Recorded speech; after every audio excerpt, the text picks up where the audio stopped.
I gotta say this to my white friends. Don't ever be afraid for somebody to call you racist. If it's racist for you to support a president that makes sure we have the lowest black unemployment, to make sure black babies ain't being killed, to make sure there's money invested in our community, well, tell them you're the best racist ever. I mean, and somebody, please do me a favor. Can somebody tell Donald Trump how to be a racist? Because he's not doing a good job. Yo, Black Lives Matter! Actually, all lives matter. That's racist. Black Lives Matter! One day later. That's racist. All lives matter! There's $24 billion here and there, $500 million there. Some people want to be paid back, and members of the public are wondering, why are we suffering when you have all of this vast wealth? Those are legitimate concerns. Well, I think you're right about reparations in terms of if people want it, though, what they need to do is you always need to go back to the beginning of a supply chain. Where was the beginning of the supply chain? That was in Africa, and when... Ooh, that was an... Okay. You study today's black culture is trash. Ain't nothing positive about black culture. We're not highlighting spelling bee winners. We don't talk about the newest black business that's doing good. When you go on social media, you look at some of the most trending videos and trending topics. It ain't black empowerment. It ain't uplifting black people. When you look at our movies, we ain't got no black heroes. Black culture has black propaganda. Hitler used propaganda to get the Germans to turn on the Jews. We use propaganda for our culture. We propagate pimps, gangsters, killers, womanizers, robbers, deceit, being unfaithful. We got some propaganda, homie, that's brainwashing. I am a pastor. I'm a man of faith. I have a profound reverence for life. Well, I want to save your life. I have to respond to this very quick because he told me Black Lives Matter. And if you think about it, Senator, in Atlanta, Georgia, there's more black baby that is aborted than anything. So if Black Lives Matter, why are you not protecting those babies? And instead of aborting those babies, why are you not baptizing those babies?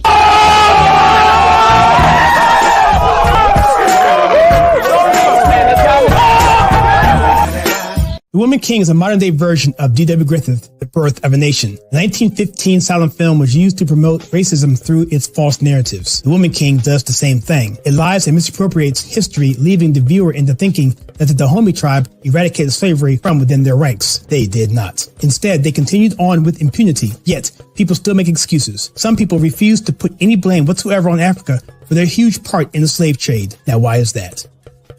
Black Lives Matter! Oh, did you see the new Candace Owens film on BLM? Nah, man, you a sellout.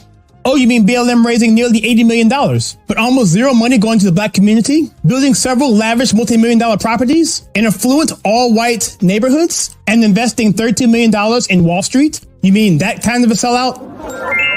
Oh, man, Black Lives Matter! Despite Roots' claim that during the heyday of the massive slave trade from West Africa to America, a white man was more likely to develop malaria in Africa than catch slaves. The average life expectancy of a white male in sub-Saharan Africa's interior at the time was less than a year. Men from Europe or the Western Hemisphere arrived on Africa's coast, bought slaves, and fled as quickly as they could. For the slave trade to be possible, they needed massive help from Africans. Because we do not want to be numbers, we will defend the value of the human being. Every single human being, because each of us has a unique genetic code that is unrepeatable. And like it or not, that is sacred. We will defend it. We will defend God, country, and family. For those things that disgust people so much, we will do it to defend our freedom. Because we will never be slaves and simple consumers at the mercy of financial speculators.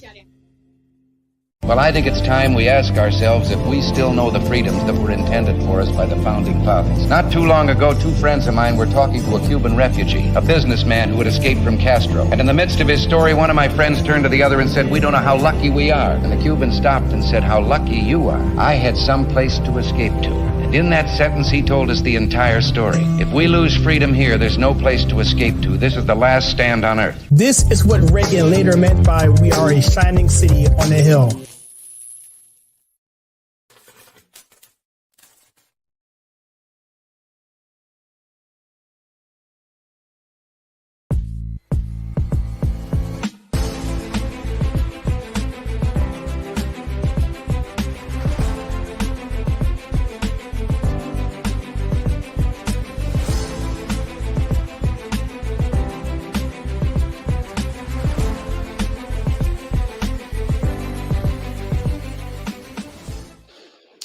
Hello, everybody. Welcome to the Conservative Take. This is the Old Glory Games podcast. I am super duper excited to be here with you guys tonight because this is a very special occasion. This is the first time for this channel and for the podcast where Greg and myself are going to spend about maybe 2.5 hours with you tonight, recording at least 3 episodes, probably 4, because we do these episodes about a month in advance.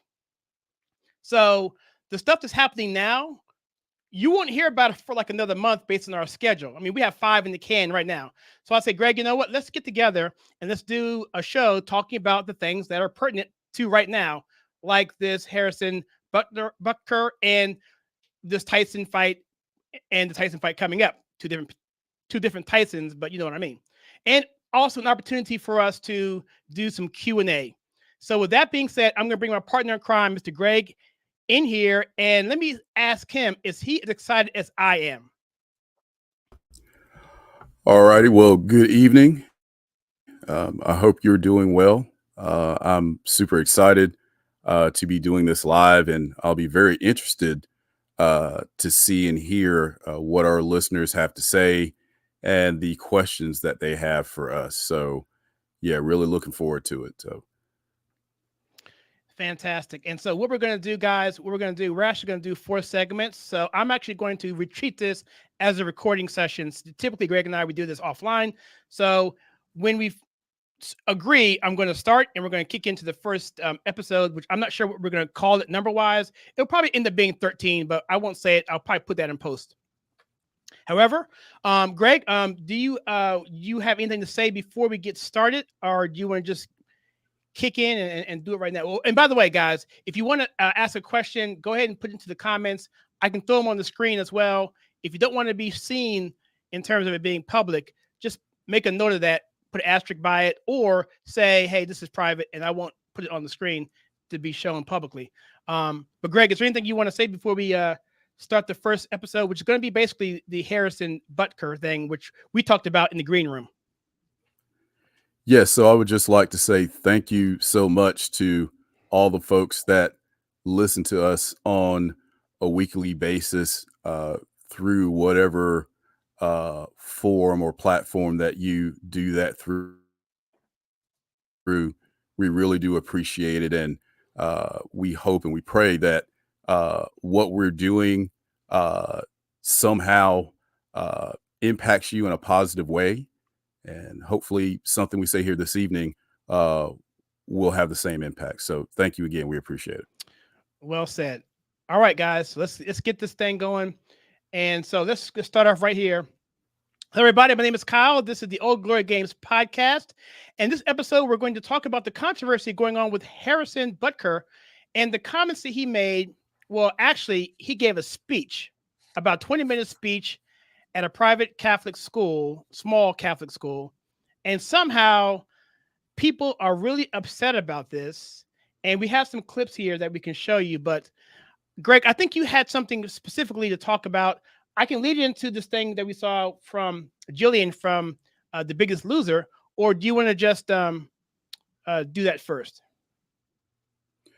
Sure. So I can go ahead and make a comment if you like. So when I first heard about it, I had no clue what the furor was about. I'm like, well, what did he say? I've only known and heard about Harrison Butker as being a pretty nice guy. I do recall that once upon a time, the Panthers had him on their team. And like the Panthers have been known to do the past few years, they let Pro Bowl caliber players just go to other teams and win Super Bowls and be very successful. So anytime something like this happens, I take it upon myself to investigate. Let me see what this is about. So I had only seen bits and pieces of Harrison Butker's speech. And I'm like, well, that's not fair, because I know media outlets and people with certain agendas, they're just going to cherry pick perhaps what someone says for their own agenda and for their own purposes. So I'm like, you know what? I'm going to watch the commencement speech in its entirety. Now, let me give everybody some background on Harrison Butker. Harrison Butker is the field goal kicker for the Kansas City Chiefs. He's probably one of the top 3 kickers in the league. So I would say he would be up there with Brandon Aubrey of the Cowboys and Justin Tucker of the Ravens. So apparently he gave a commencement speech at a small private Catholic college in Kansas, but I think it's not far from Kansas City, Missouri. So I listened to and poor leader. Go ahead. Were you? No. I was going to just play I was going to do the video so people could see him talking while I muted it for you. So go ahead. Okay, appreciate it. So I listened to his speech from beginning to end. And I think I mentioned that he is a Catholic and he gave a commencement speech at a Catholic college. And he expressed his views. He expressed his opinions on different topics. And his views and opinions basically are in lockstep with the beliefs of devout Catholics. So nothing he said was out of bounds as far as that particular audience was concerned. Some of the things that he said that upset people that weren't there and that had to hear about it through the media outlets, or they had to go search for what he said. He praised his wife and gave her, fantastic accolades for being a wonderful mother. How dare he do also, that? What a scumbag. Yeah. And basically being thankful for the family that he has and for her decision to be a homemaker, and how noble and how vital that is. And people seem to have an issue with that. He also talked about Catholic leaders holding them accountable to be the leaders that they're supposed to be, to adhere to true Catholic principles, not letting the world dictate how they lead. And I think he mentioned abortion, which again, devout Catholics are against abortion, and some other things that, some people did not like. So I look at it like this. He went there in his own private, personal capacity. He didn't get up there and say, "Hey, I'm Harrison Butker. I'm the field goal kicker or place kicker for the Kansas City Chiefs. I'm representing the NFL, and here's what I have to say." He did not say that. Mm-hmm. He expressed his own personal views and opinions to an audience that was receptive to it because they are Catholic.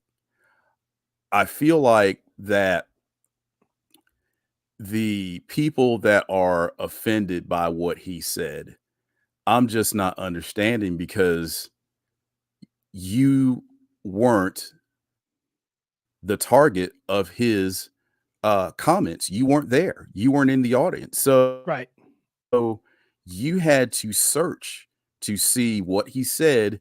And at that point, you were offended by what he said. And some are even demanding that he be traded, demanding that he be fired for a female kicker because he expressed his own personal views and opinions. Now, I want to say this.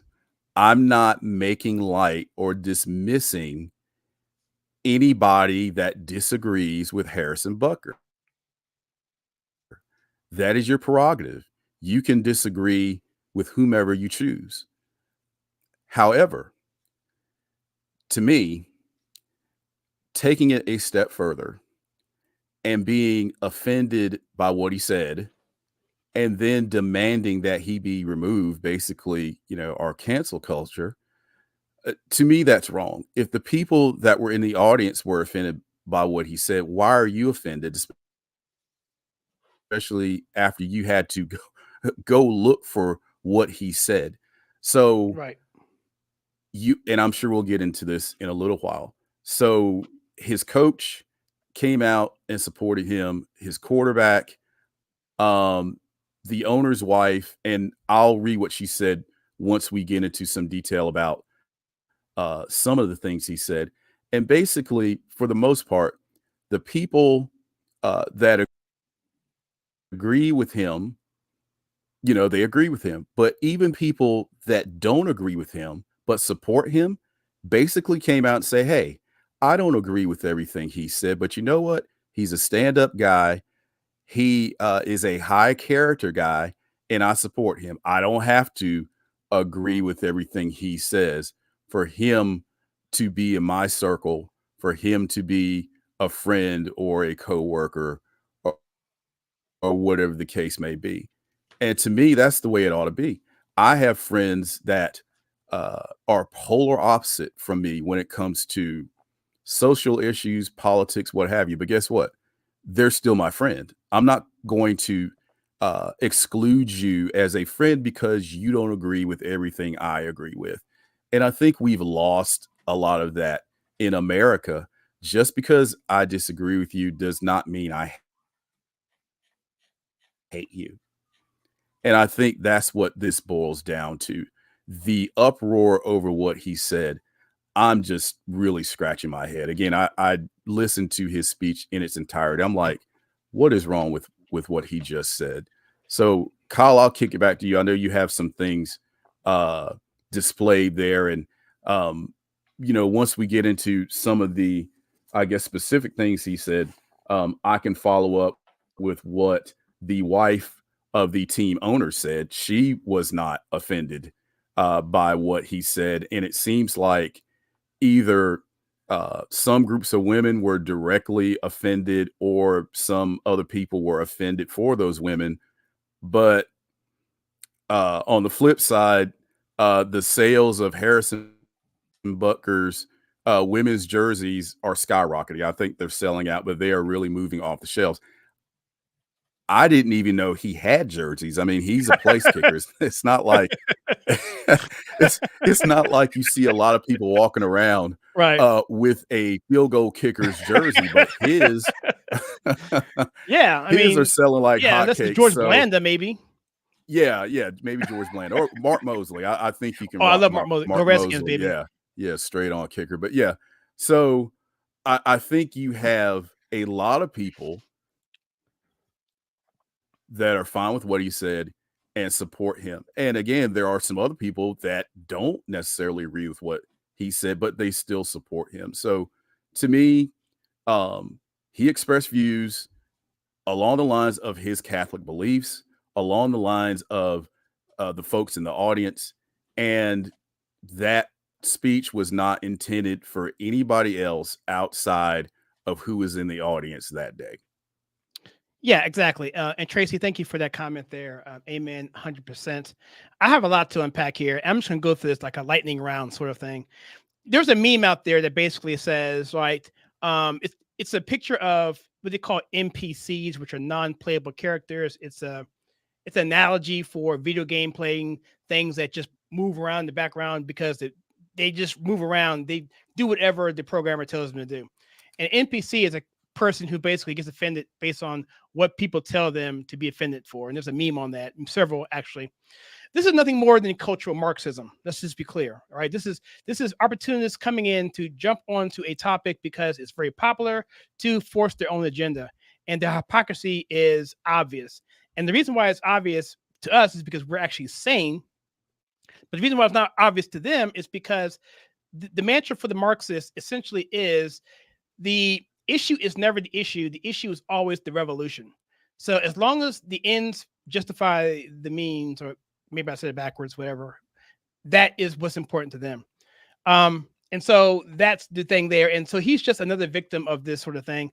We talked backstage here, Greg, about the NFL. Basically, just should have been no comment on this. And you made a good point about that he spoke to a private school. I'm assuming it's public. I mean, private. It was Catholic. Yes, private. Yep. Okay. And so it's an audience that's tailored to his, tailored to him, right? And so the key thing people need to know when they do speech writing or when they do speeches is to, number one, know your audience. Any good speaker is going to know who they're talking to, which is why they usually pull the audience, say, hey, how many of you this? So they can get an idea of who they're going to deal with, right? And so him talking to their audience, he's talking to Catholics. And I believe you said, Greg, that they had a standing ovation. Is that correct? Yes, that's what I read, that he got a standing ovation and a very positive response from the audience. And so that's another thing. So, there's more to this. We're going to actually play a video from Jillian Michaels. She is, well, I know her from The Biggest Loser. And if you watch that show back in the mid 2000s, she was the tough one, right? I mean, she was the one that people would quit. I mean, this woman is tough as nails. And so let's play this clip from her. I got it on the screen here. Let's do this, and then we'll comment on this. So here we go. Here she is here. Jillian Michaels upends controversy with question, someone please tell me what I'm missing. So here she is on, I think, Fox News, I believe. And let's play this. Fitness expert Jillian Michaels joins Primetime. Let's start with the kicker. So they're going to get rid of the guy, and they're going to put a female soccer player who's never kicked a single field goal in college on the last team that won the Super Bowl. Yeah. Well, here's the good news, Jesse, is that there was a study published in SportsMed that actually assessed the possibility for such things to happen. And in fact, football kicker was one of the sports they looked at. And men had a 16 to 22% advantage over women in kicking a football. So I don't know how realistic that is. And more to the point, as a person who probably couldn't be more different than said kicker, I'm a female businesswoman, I'm gay, I'm not religious. I really don't understand what this man said that has everybody calling for his head. Somebody tell me what I'm missing when there are literally children on a college campus down the street calling for the death of all Jews, but we're protecting their First Amendment rights. But this... I'm going to break it there real quickly, just really quickly. You have people calling for genocide that no one cares about, and they're attacking this guy. Let's just keep going. I mean, the irony, whatever. This guy lives a little different than you, has different opinions than you, and we want his life ruined. Yeah, what the hell? Joe Biden tells college grads, America's racist and it doesn't love you.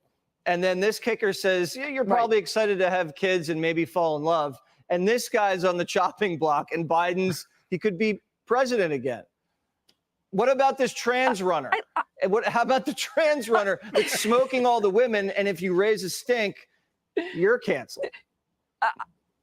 I completely agree with you. I think the world has lost its mind, and that's why it's important that we have guys like you out there putting these issues front and center. I mean, that was the best answer you could have possibly given. We just need more guys like me. Jillian Michaels, you're welcome back here anytime.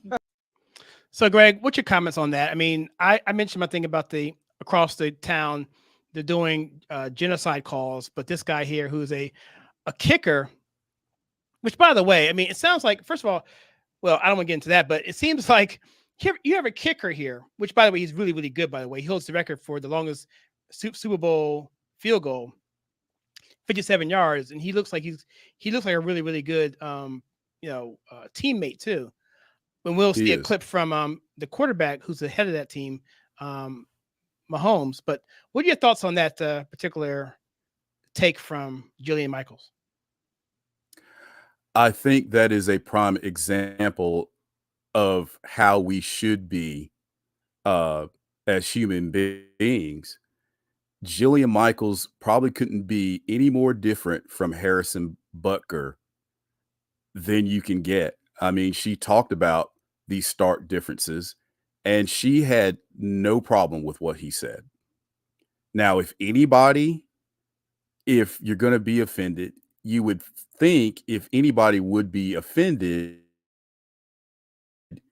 it would be somebody like her, because, Harrison Butker talked about, getting married and raising a family, and maybe even, choosing to be a homemaker instead of going out and having a career. Well, she's a very famous entrepreneur and businesswoman, so that's not the route she took. He also mentioned something about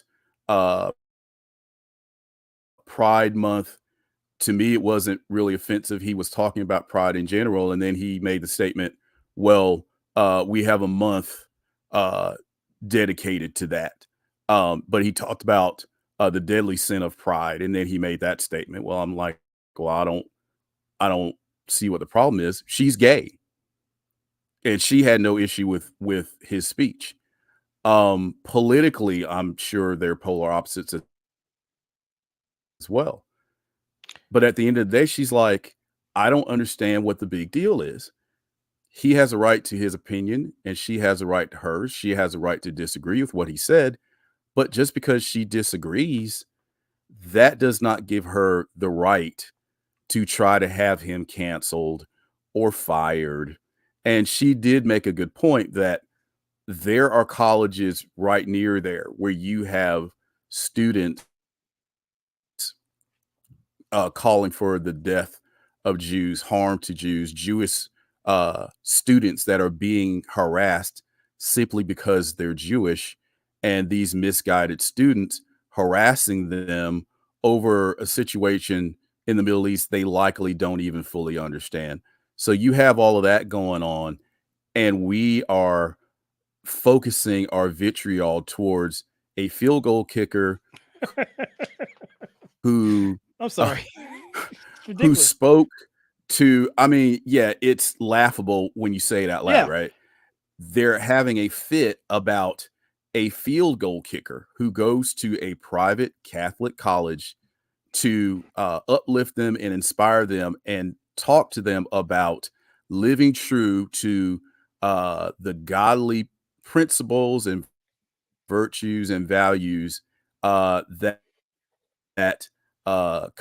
Catholicism is based on. So, I think, going back to the NFL, and I'm going to go ahead and read the statement that the NFL submitted and presented, I guess, to the general public and the media. I think they put out a statement basically saying Harrison Butker gave a speech in his personal capacity. Yeah, we know that. Jonathan Bean, NFL Senior Vice President and Chief Diversity and Inclusion Officer, said in a statement released Thursday, his views are not those of the NFL as an organization. The NFL is steadfast in our commitment to inclusion, which only makes our league stronger. So let me stop right there. He is Senior Vice President and Chief Diversity and Inclusion Officer. Inclusion, okay? Right. But, at the same time you're saying this, you are basically distancing yourself and excluding someone that has a different opinion and view than you do. How is that inclusive when you're only including people that have the same opinions, the same views, and, like the same things and basically stand for the same things you do? How is that not hypocritical?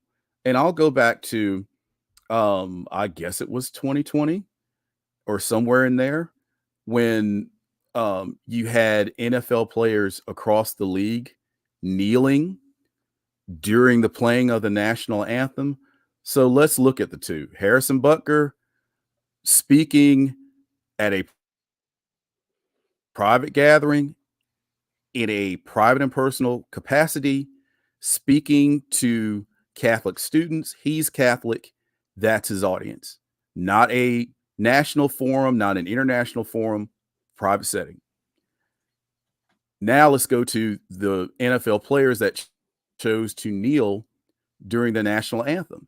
They did that under the capacity of NFL players representing the NFL on a very national and nationwide platform, expressing themselves in a way that I'm sure, because I was offended by it, and I know a lot of other people were, that offended, I'm sure, thousands that were in attendance at those games and millions that were watching it on TV.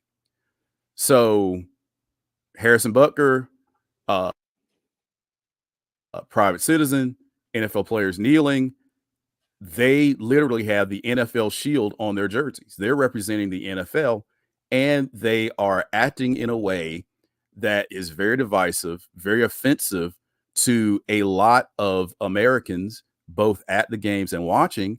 Did the NFL release a statement distancing themselves from that act?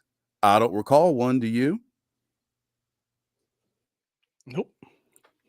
So to me, the NFL is trying to play both sides of the fence. And instead of doing that, just don't say anything. They need to be more worried about players that are gambling, beating up their wives, their spouses and their partners, DWI, gun possession.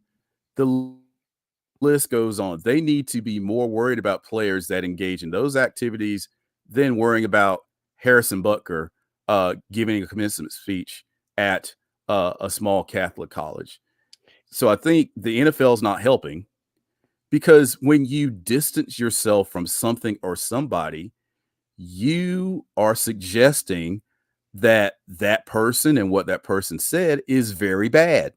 And you've got other people jumping in, basically observing the same thing. Wow, the NFL they're distancing themselves from what he said. It must be awful. So let's be mad about it.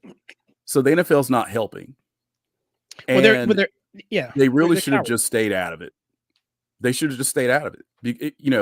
The first part of what I read, Harrison Butker gave a speech in his personal capacity.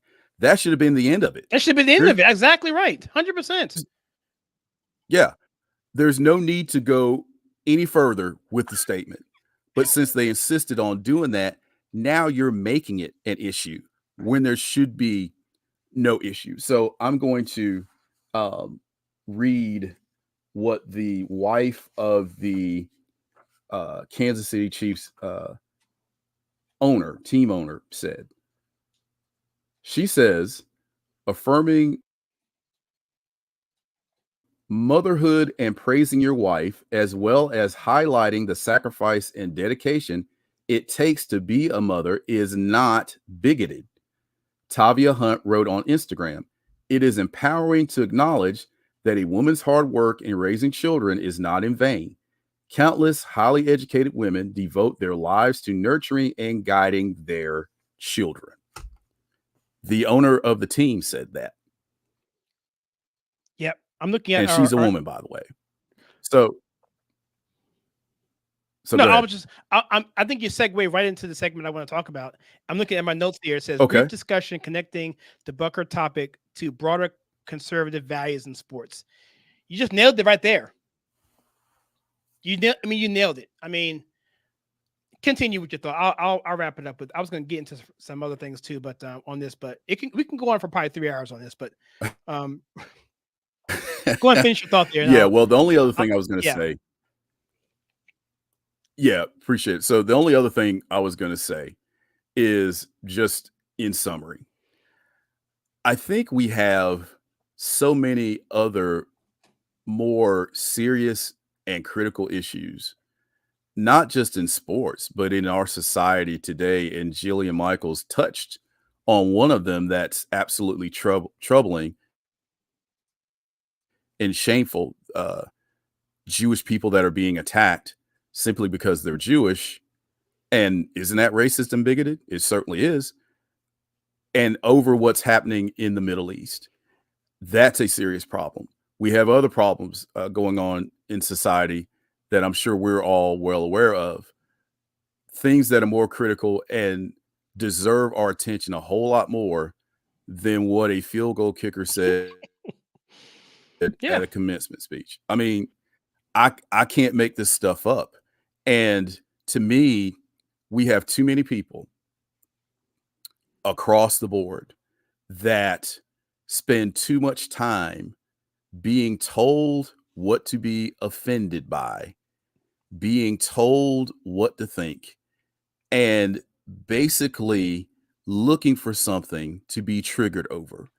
I wish people would use that time more wisely and be more productive with their energy towards things that actually help people and not hurt people.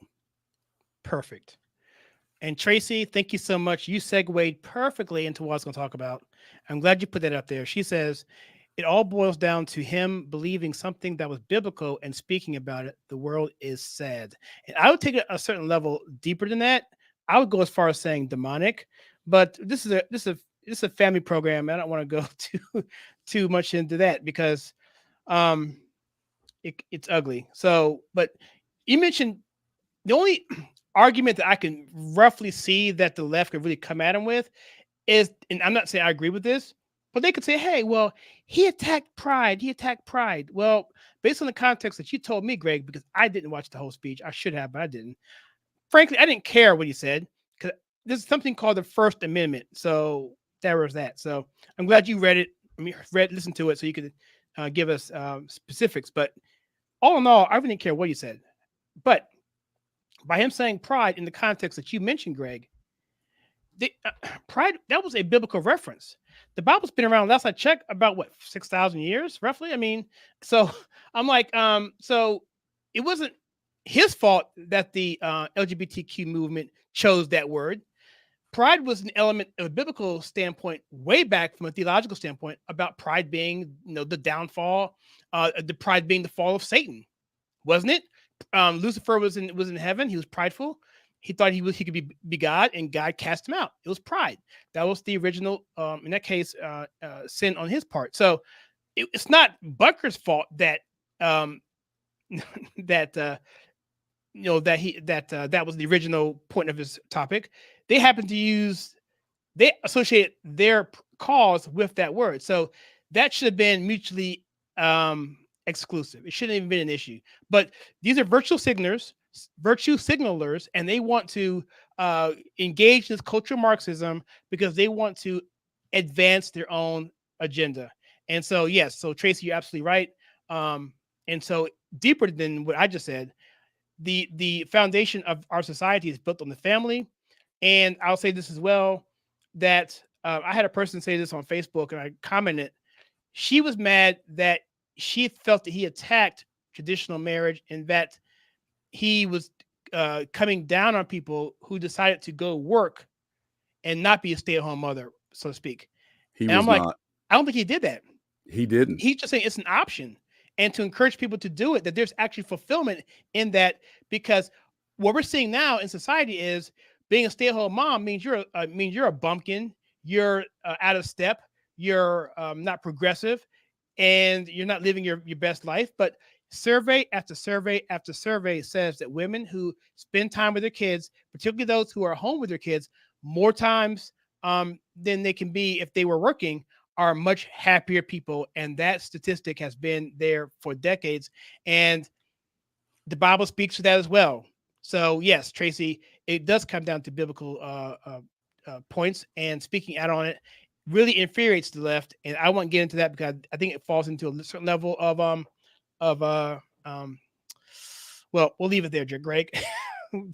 Sure. Do you have anything more? I'd like to mention, go ahead, if I could, Kyle, one more thing that he mentioned that triggered quite a few people. Okay. So he encouraged the male students in the audience to not be ashamed of their masculinity, not being ashamed of being men and being leaders.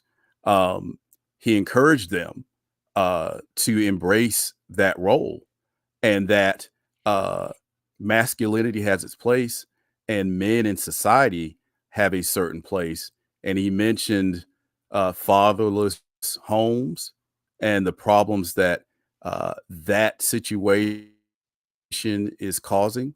And he encouraged, I think, everybody in the crowd. It's like, well, leave here, go get married, have families, be leaders, live your lives according to, what God would have you want to do. Don't be ashamed of,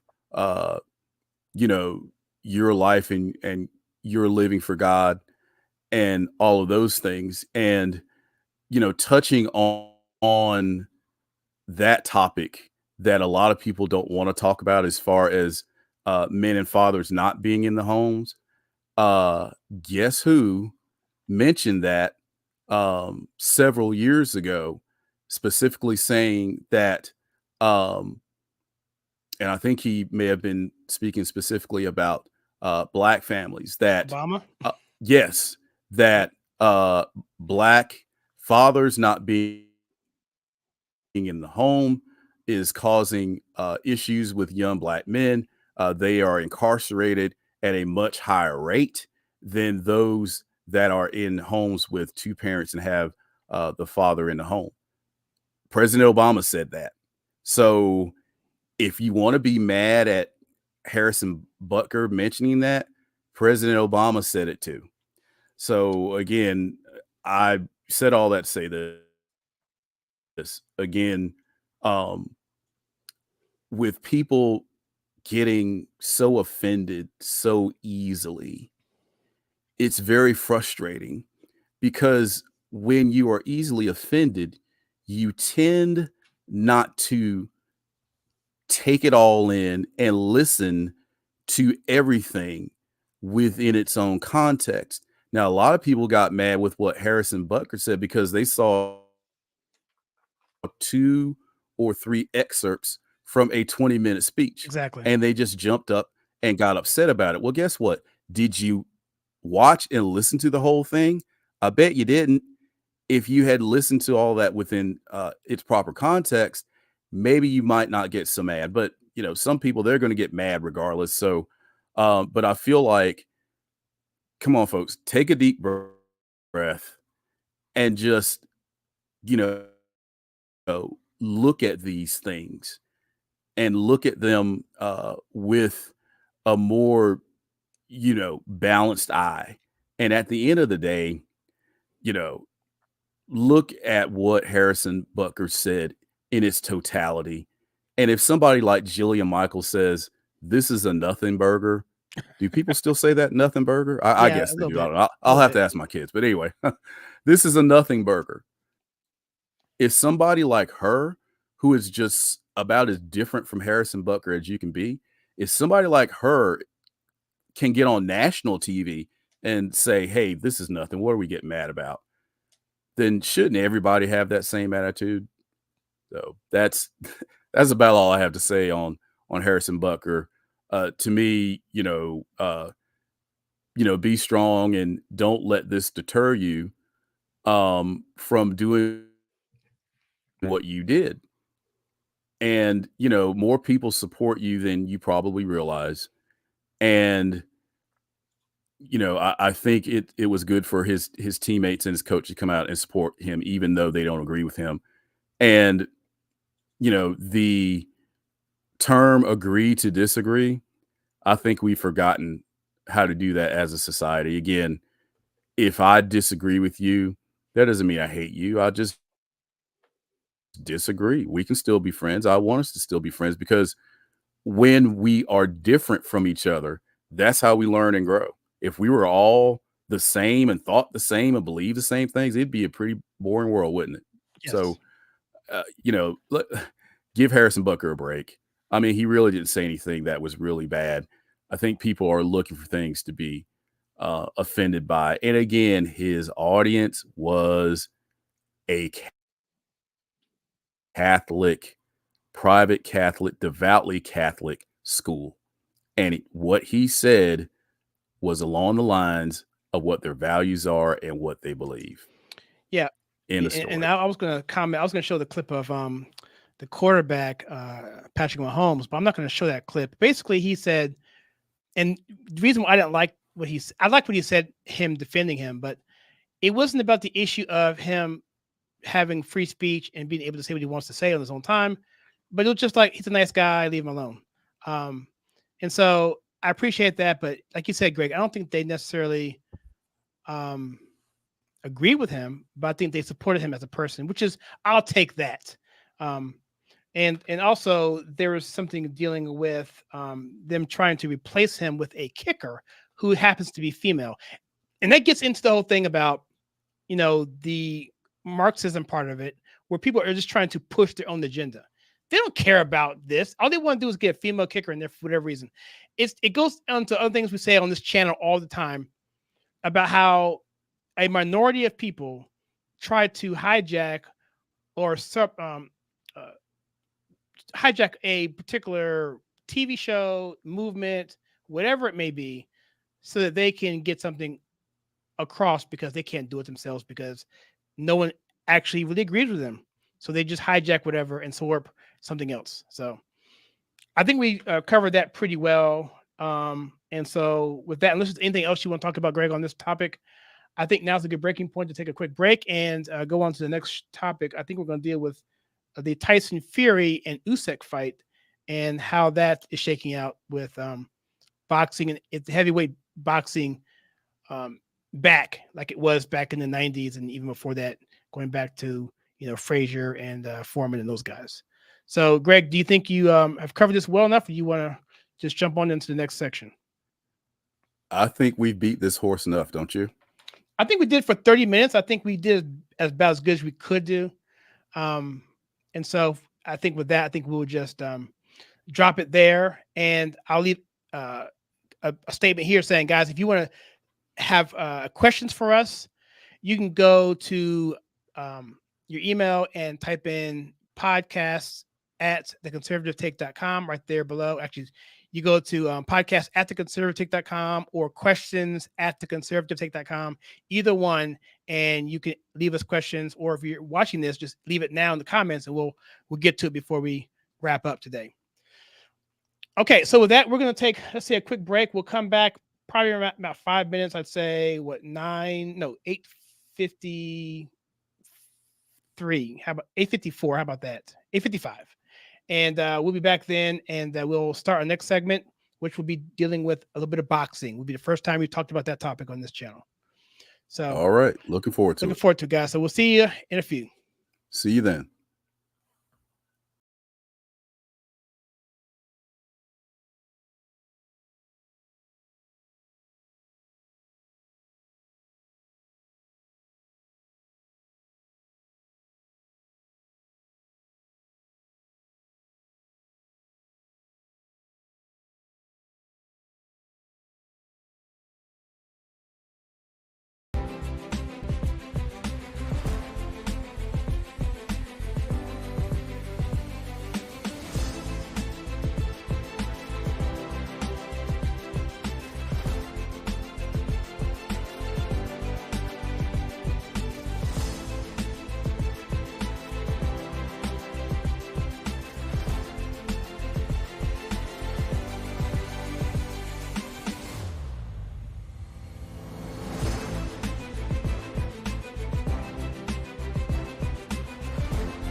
All right, everybody, welcome back to the Old Glory Games podcast. My name is Kyle, and this episode is going to be unnumbered. We will do the numbering in post. This is a live stream, and we're covering 3 topics tonight, and we're going to do a Q&A session as well. Greg is back with me again, and we're going to talk about, this time, a little bit of boxing. Now, growing up for myself, boxing was huge.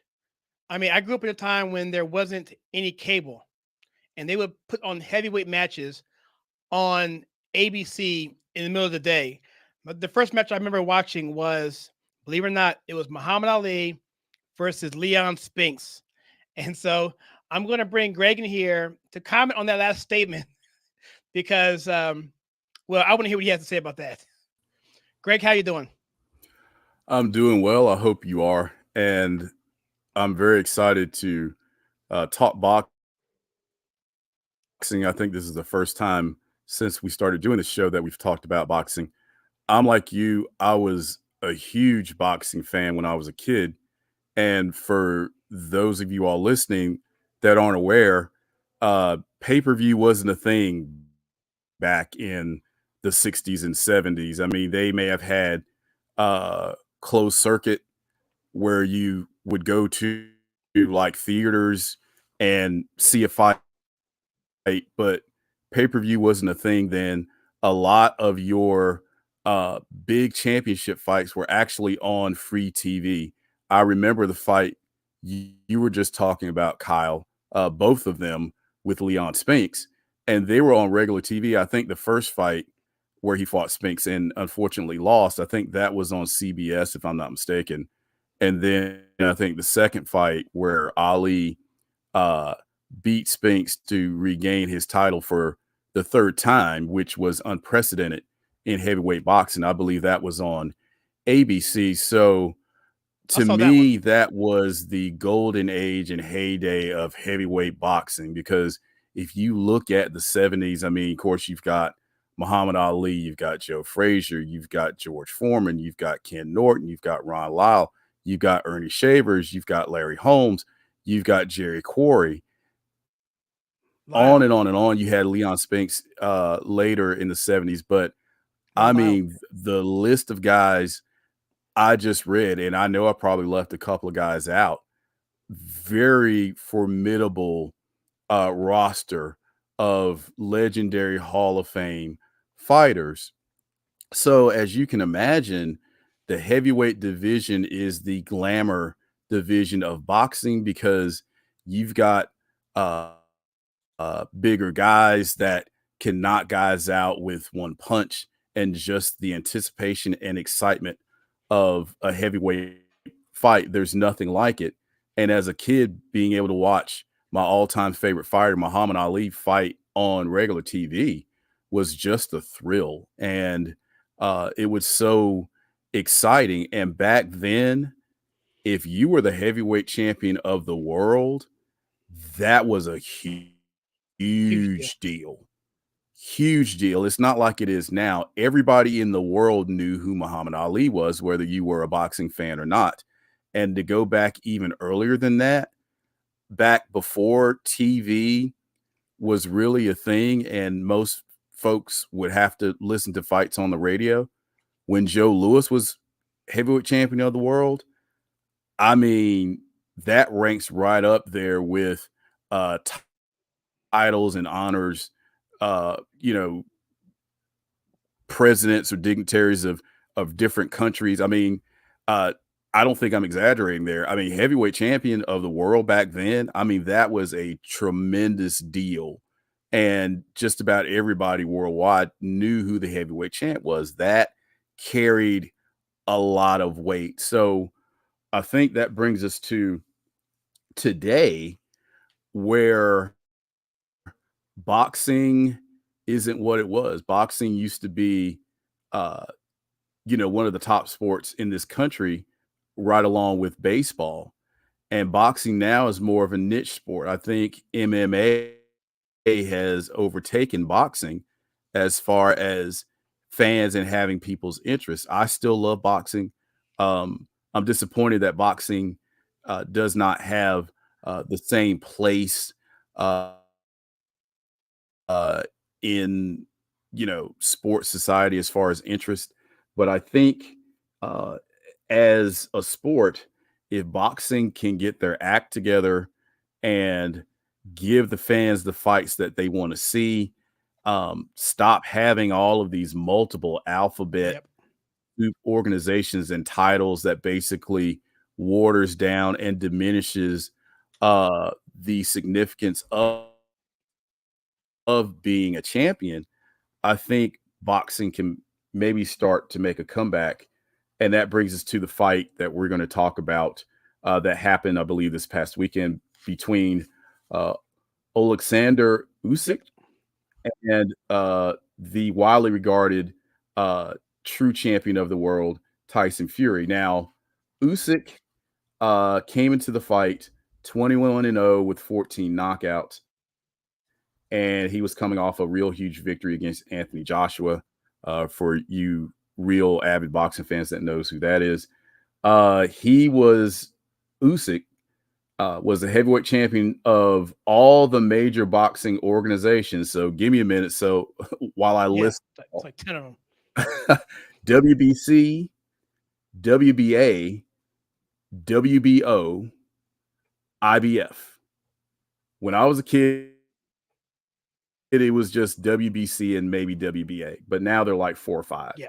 He was the champion of all of those major boxing organizations except for the WBC. And Fury was the lineal champion. He was the former undisputed cruiserweight champion, which, let's be honest, that's a very lightly regarded weight division that gets no respect. The weight class is from 175 to 200 pounds.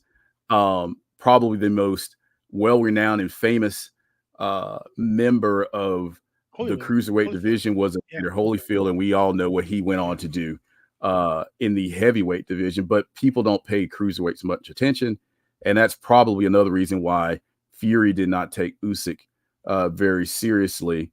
And Usyk is a smaller guy, if you can imagine, and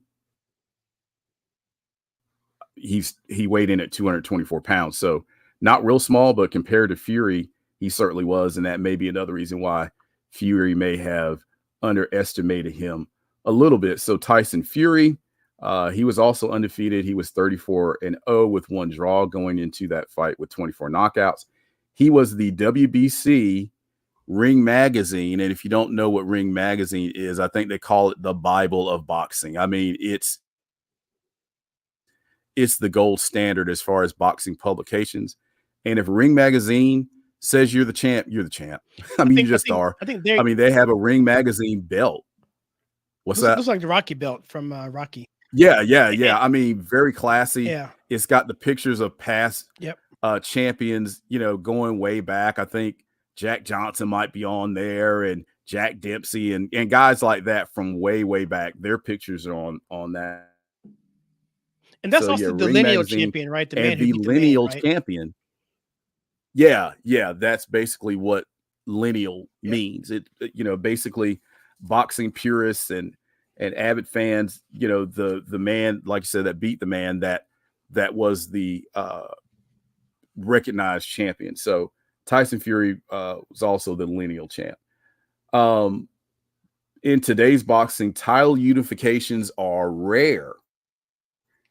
And there are a lot of reasons. Yeah, a lot of reasons for that, because you have all of these different organizations. They don't want a unified champion because guess what? If they're all split up, you can make more money as that organization having title fights apart from being unified with the rest of the belts. So you split the belts up. They have more opportunity to make money. Again, it dilutes the concept of having a champion. So, but this fight was for all the marbles to unify the title. So, before I go any further, was there anything else you wanted to add to that before we get into the details of the fight? And I wanted to mention one other thing. So, Tyson Fury, I mentioned Usyk came off of a big victory against Anthony Joshua, a top contender. He may have had one of the belts at one time or another. Yeah. Tyson Fury, on the other hand, came off a very disappointing showing against Francis Ngannou, who I believe is Nigerian and was an MMA fighter. That was his first professional boxing match. He fights Fury and actually knocks him down. Yeah. In the fight, and Fury barely won by a split decision. Very embarrassing, uninspired performance. Fury was probably close to 300 pounds. He was out of shape. And this upstart took him by surprise. And I believe we just talked about Anthony Joshua. I think Anthony Joshua fought Ngannou and knocked him out. So there you see the difference in urgency and approach between the way, you know, Fury took the fight and the way Joshua took it. So before I go any further, you want to add anything as far as what's leading up to this fight? I do. And the reason why, because people may not be familiar with Tyson Fury, and he is named after Mike Tyson. His dad was a big Mike Tyson fan. And the reason why I want to bring him up, and the reason why I even bring him on this channel, is because of his story. And I'm a fan of his because he's the kind of guy that we can all kind of relate to. You know, he had success, had some failures. He became suicidal at one point, came back, and got into a fight with a guy named Wilder. What's his first name? Wilder? Deontay Wilder. Deontay Wilder, right. He knocks the guy. You see me seeing this on YouTube Shorts, whatever. He knocks him clean, cold on the ground, right out of a movie. He's not moving. And at the count of like 6, he gets up and finishes the match, and ends up being a draw. A match that he should have won. And I like him because he identifies his faith with Christ. He's a little bit crazy in terms of his personality. He's really, you can talk on that more, but I like him for that. And he speaks, he's very powerful. He stands up for his faith, and he's very eccentric. He's very flamboyant, and I just admire him. And so in that way, so I think he personifies what I think sports people should do, maybe minus some of the flamboyancy there, but that's why I want to bring it in there in terms of that. And by the way, he's a fantastic boxer. I mean, in terms of just his able to his feints, which means basically his fake shots, where it's called a feint, and it gets you off balance. His timing is really weird. It's herky jerky. He comes from a whole line of people in his family who are champions of some. He calls himself the Gypsy King, which goes back to a long line of people in his family who were fighters. It's just a really interesting story, interesting person, and so that's where we bring you up to speed. So, Greg, you watched the entire fight. I watched it too. I'll say this first and let you have the floor. Sure. I was a little disappointed in him. I thought he came out lethargic. I thought, as big as he is, that he should not have let himself be backed up by this little guy. He should have been pressing the agenda. He was against the ropes, and Usyk was closing the distance like crazy. And I'm like, Usyk is a good fighter. And I think Tyson Fury should have manhandled him and gotten bloody with the fight instead of being a nuanced boxer against that. He should use his resources in terms of his size and his reach to bring that to bear and wear him down at the end. And he had him in the middle rounds, but he let that get away from him. So, Greg, give us your assessment on that, and I'd be curious to know what you say.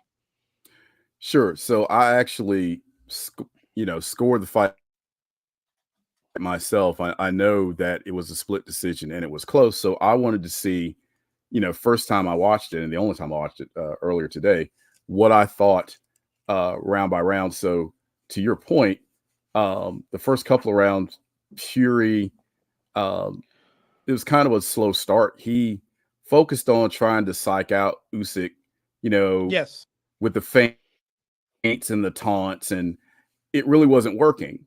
I actually scored the first round 10-9 Fury.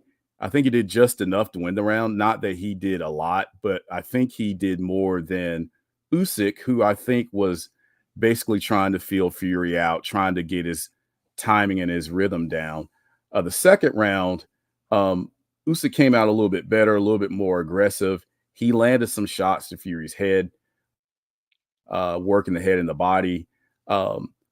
If you notice throughout the fight, Usyk really pushed the action. A lot of times he dictated the pace, backing Fury up. Now, Fury came in weighing 262 pounds. Now, let me stop and mention this to folks that may not be as big of boxing fans as the two of us are.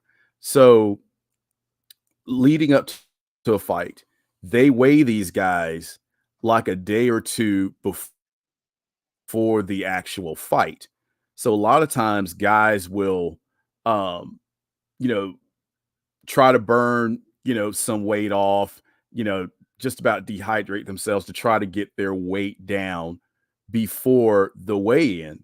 But as you can imagine, after the weigh-in, they hydrate themselves again. They eat, they do the things that they deny themselves of leading up to the weigh-in. So when you weigh in, Usyk was 224. Usyk he didn't look much bigger than that when I saw them. Fury, on the other hand, his listed weight was 262. I think he may have gained 5 or 6 more pounds after the weigh-in, to be honest. So he had a very big height, reach, and weight advantage. And to your point, I don't think he used those advantages enough against Usyk. So the second round, I actually scored even. It was pretty close. And then in the middle rounds, Fury, I think he got more serious. In the beginning, he was doing a lot of clowning.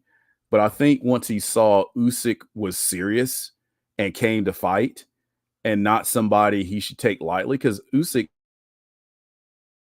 landed some decent shots that I think got Fury's attention.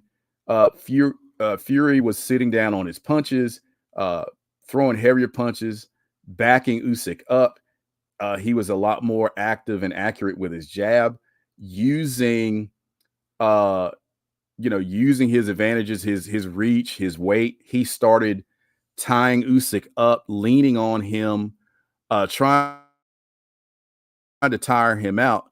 And we go back to Deontay Wilder. So their second fight, Fury did a very smart thing. And I will say, Fury is the most skilled fighter in the heavyweight division, bar none. I mean, he's a very good boxer, very skilled, knows what he's doing in there. He's unorthodox.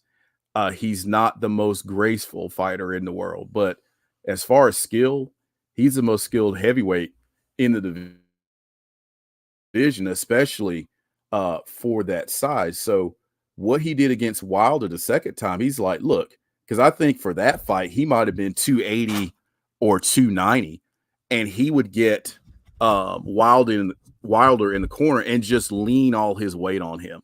And Wilder was a very lean fighter. I think Wilder might have been only like 217, 220 pounds, somewhere in there. And Wilder's like 6'6". So very lean. And with Fury leaning all his body weight on Wilder, I mean, it tired him out. So he was trying to do that against Usyk. So I gave rounds 3, 4, 5, 6, and 7 to Fury. I think he started to dictate the pace of the fight. He was boxing very well. He was still doing some clowning, but I think that was in an effort to discourage Usyk. Like, hey, you're not hurting me. I can hit you anytime I want. A couple times he put both hands behind his back and that kind of thing. So yeah, he was very confident. So in round 8, things started to change. The tide of the fight started to change. Usyk looked a little bit more upbeat in the corner. He landed a pretty heavy shot at the end of the previous round, although I still gave that round to Fury. I think Fury started to get tired. If you're as big of a guy as him, you can imagine, in the later rounds, you might start getting tired. So he started throwing his shots wide. He was missing a lot. Usyk was blocking a lot of Fury's punches at that point. Usyk started giving angles, which he hadn't done in the previous rounds. I think trying to confuse and frustrate Fury. Fury's starting to clinch more. Like I said, it looked like he was getting tired. Usyk landed some big shots and actually bloodied Fury's nose. I'm wondering if he broke his nose because it looked pretty bad, and Fury was pawing at it for the rest of the fight. So it definitely bothered him and affected him. That was Usyk's best round up to that point. He clearly won 10-9. Now, round 9. Now, I think you know what I'm leading to. So, Usyk looks a lot more confident. He's gotten Fury's attention. It's a fight now, and Fury knows it. Fury's right eye starting to bruise and puff up. Fury comes out more serious, and he's starting to land like he did in the early rounds, although a lot of those shots are being blocked. He was hitting Usyk low. I'm thinking some of them were unintentional, but I think some of them, and I'm not calling Fury a dirty fighter, but I think one or two of those may have been designed to slow Usyk down. It's like, this guy's really charged me. I need to do something to break things up a little bit. So Usyk is starting to land a barrage of shots at this point. And he started, knocking Fury around. And he was basically on Dream Street. I mean, he was staggering around the ring and into the ropes. And the ropes really that's the only thing that held him up. But Fury never fully went down. Now, it's counted a knockdown when any part of your body touches the canvas. Even if it's your hand, it's a knockdown. But none of that happened. And the ref stepped in to start the count. And I was confused by that because, years ago, referees had the option of using a standing eight count. Yeah. If a fighter's really hurt, it was at their discretion to step in and give them a standing 8. Well, in professional boxing, the Association of Boxing Commissions eliminated the standing 8 count in 1998. So in pro boxing, they really don't do that much anymore. Wow. So if that's the case, at that point, that should have either been ruled a knockdown, or the way he stepped in, the ref should have stopped the fight. Yeah. And I know a lot of people think the ref saved Fury. And I'm not saying the ref did that intentionally to save Fury from getting knocked out, but his action, I think, saved Fury from, at the very least, getting hurt more. He could have been knocked out at that point, although to your point, Deontay Wilder pretty much knocked him cold just about, and he got up from that. So I'm not convinced, even if Usyk landed another clean shot, that he could have knocked Fury out, but he was certainly in trouble. So of course that round. Yeah, go ahead. Just real quick. Yeah, just because that's such a big round. I thought he was giving him a standing 8 count. And actually, I thought he was stepping in to stop the fight. When he didn't stop the fight, I thought he was giving him a standing 8 count. So, yeah, I think that's a dumb thing not to have the discretion to do that, because it's either at the end of the fight or, it's you let the guy get hurt. And lastly, I'll say this, let you jump right in again. The end of the round was coming. So I think the end of the round actually saved Fury, the bell. Yeah. Go ahead. Yeah. Sorry to butt in, but yeah, to your point, the bell sounded not long after that. So I think the bell would have saved him as well. So, it may have been a no harm, no foul type thing when you look at it like that. But when he stepped in, I had heard about it before I watched, but even watching it, I'm like, what is the ref doing? Is he giving him a standing 8? Is he giving him a standard count? Or, when he stepped in like that, if you're watching it real time, you're thinking, well, the ref's stopping the fight. But he didn't. So that instance was very confusing at that point. So with the knockdown, of course, that would be a 10-8 round for Usyk. And, that brings us to round 10. Fury is still hurt. You can tell that his legs aren't completely underneath him. He's still taking big shots from Usyk. But towards the middle of that round, Fury's head starts to clear. His legs still look shaky. He's starting to throw, but not really effectively. But what I found to be interesting, you would think Usyk would go in for the kill, and he really didn't. He was probably thinking, well, Fury is a very crafty fighter. He might be playing possum. And I can understand that. So Fury started to clown and probably, like I said, probably tried to trick him into thinking he was okay when he probably still wasn't. But Usyk still dictated the pace, and I gave that round to Usyk. So rounds 11 and 12, I think rounds 10, 11, and 12 are known as the championship rounds. And these rounds are very important. Round 11, Usyk was a little more aggressive. Basically, pushing Fury around the ring, physically imposing his will on him. At that point, the announcers had the fight 95-94 Usyk. I had it at 96-94 Fury. At that point, Fury started to punch more, but Usyk is dictating the pace and landing more effective punches. I gave that round to Usyk. And round 12, I don't know. And this is something I couldn't tell.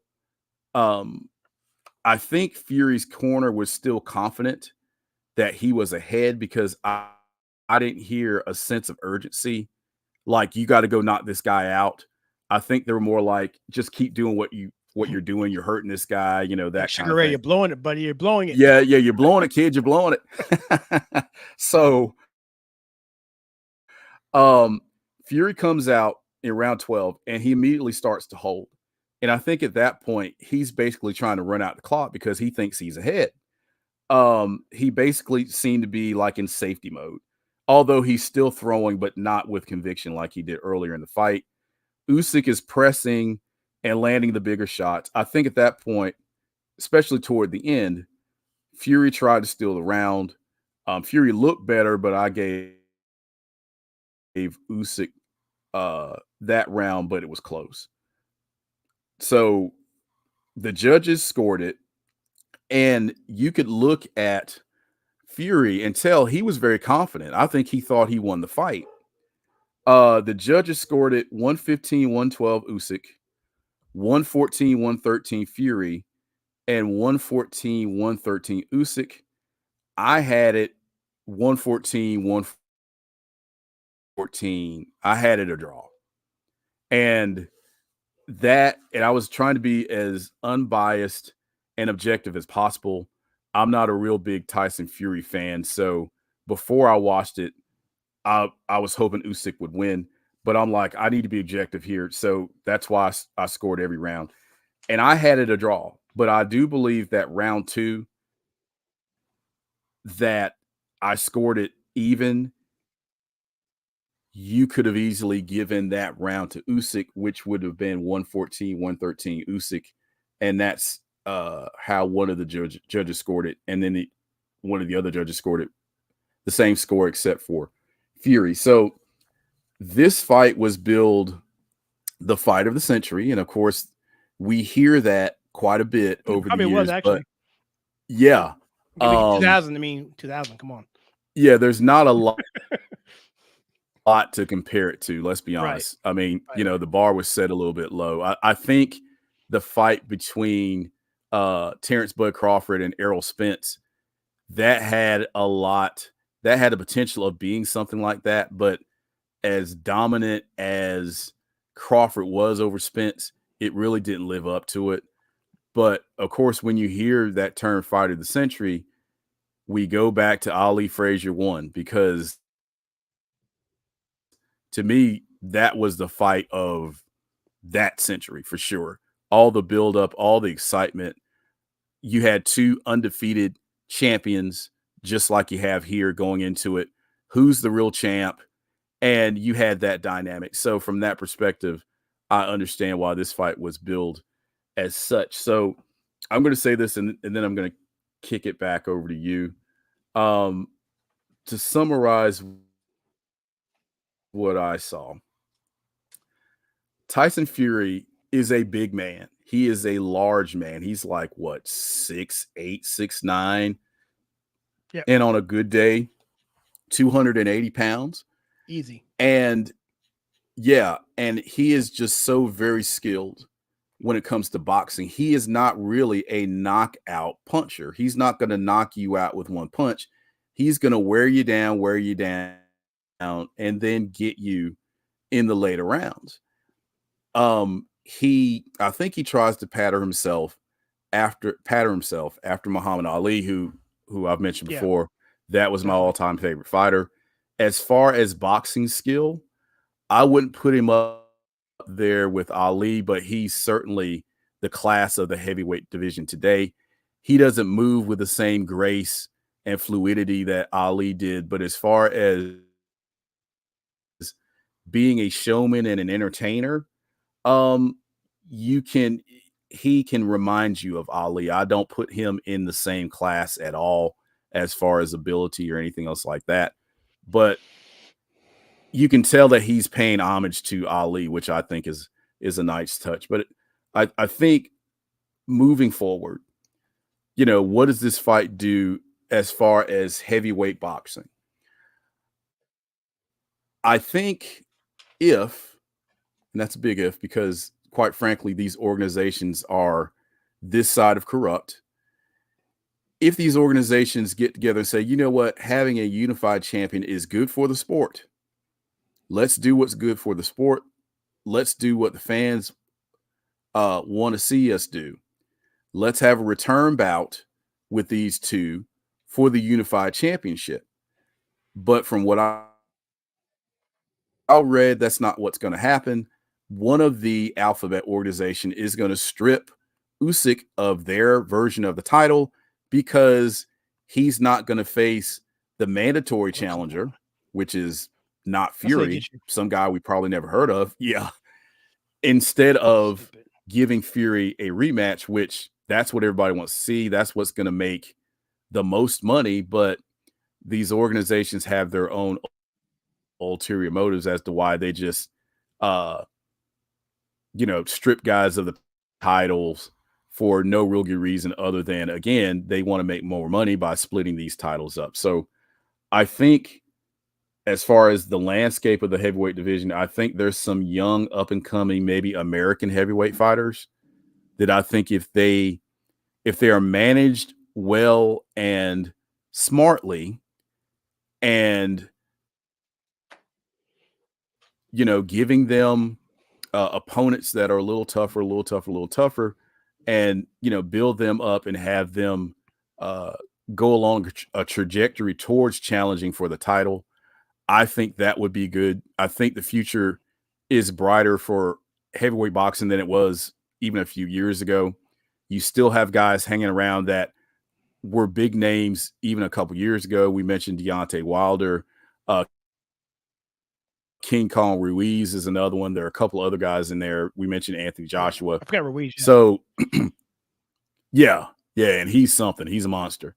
So I think if you have, a core group like that, and you have some up and coming heavyweight guys that I think are going to make their mark if they, don't get complacent or don't get sidetracked by out of the ring things or get upset by someone derailing their climb. I think the heavyweight division is looking pretty good. I think for boxing in general, and I'm going to say this and then I'll turn it back over to you and see what your thoughts are. So we mentioned that you really can't see boxing on free TV anymore. You may be able to see it on ESPN. You used to be able to see it on HBO and Showtime. I don't think they're doing boxing anymore. You used to, years ago when I was in college, we would take a couch from the suite and we would put it out on the walkway outside, and we'd put a TV out there. We'd watch Tuesday Night Boxing on USA Network. I mean, that was the thing for us, and we really enjoyed that. And, you know, around the time Mike Tyson started making his mark, I mean, a lot of those early fights he had, they were on, I think, ESPN and USA and some of these other networks where you can more easily watch him. And now it's like every fight worth anything, whether you've heard of the guys or not, you got to pay to see. Yep. And you're alienating the fans, and you're also discouraging new fans, because if you want to introduce new people to the sport, you need to have it be easily accessible. And there was a time several years ago where they started putting some fights on more regular TV. I think there's the PBC and some other groups that were trying to put on fights that the average person could see that maybe didn't want to do pay-per-view or premium cable. People have to know who these guys are. People have to have an emotional interest in these guys like Tyson. Now, we'll talk about him more, later on, but to watch Tyson's rise to prominence was amazing. Yeah. Here's this 19-year-old kid. He knocked out like 19 guys in a row. I mean, he was a phenomenon, and the way he did it, he came to the ring with no robe, black trunks, towel on his head, shoes, no socks. And just a gladiator. I mean, he was a throwback, and his manager Customato was a big reason for it. And to watch him come along and rise to undisputed heavyweight champion of the world was a treat. And you got to see that by watching him on these basic cable networks, or maybe even network TV at the time. And that's how people found out who Mike Tyson was. But it's hard for people to identify with these guys like that because they're not as accessible as they used to be, because all of these fights, it seems like, are on pay-per-view. So if boxing wants to get back to, and it's never going to go back to like it was in the 60s and 70s. Let's be honest. I mean, we just talked about the heavyweight division when we were talking about the 60s and the 70s. But I mean, look at some of the lower weight classes. You've got Sugar Ray Leonard, you've got Marvin Hagler, you've got Thomas Hearns. Now that was more 80s than 70s, but Hagler certainly got his start in the 70s, and so did Leonard and Hagler. So they're still in that conversation. Roberto Duran, he was a 70s guy. These guys were in lighter weight divisions, and they inspired a lot of excitement because they were such great fighters. So it's not going to go back to that era as far as prominence, but I think boxing can do better than what it's doing to get more people to watch by having bigger fights on ESPN, or having, ABC owns ESPN, so you could have fights on ABC like they used to in the good old days. So I think boxing is going to have to do that to get more fans on board to watch boxing, to grow it beyond what it is right now. And to me, honestly, it's a niche sport. But I don't know how much longer Fury's going to fight. He's like, what? He's 35, 36, somewhere in 35, there. I believe. 35. Yeah. I don't know how much longer he's going to fight. But let's face it, he is the name guy out there. If you want to make a name for yourself, if you want to generate revenue, he's the guy you're going to have to fight. Even now, even after he lost, Usyk wants to fight him, I believe, because that's where the most money is, and that's where the most excitement and attention is going to be. So it's not going to happen overnight, but I think if boxing just takes a moment, observe what worked in the past, really get a feel for what fans want, look at the MMA formula, look at what they're doing. MMA is bigger than boxing. Now, I'll tell you a quick story, then I'll turn it back over to you. So the fight that I was telling you about, Bud Crawford and Errol Spence, I really wanted to see that fight. And it wasn't that long ago, because my wife and I, who's not really a boxing fan, we went to Buffalo Wild Wings, not far from where we live, and we watched the second Wilder Fury fight at Buffalo Wild Wings. I mean, we paid like $10 to get in, and we sat and watched all the prelims and the main event. You know, there were boxing fans there. It was exciting. People were cheering. I'm like, this is neat. You know, we wanted to do that again. So when the Crawford Spence fight came up, I said, let's go out and let's go watch the fight. So I called every place I could think of that would be showing that fight. Nobody was showing it. So I found a Buffalo Wild Wings about 35 minutes away from where we live. And they said, yeah, we're showing the fight. I'm like, cool. So we drove 35 minutes or so, showed up there. We're at the door.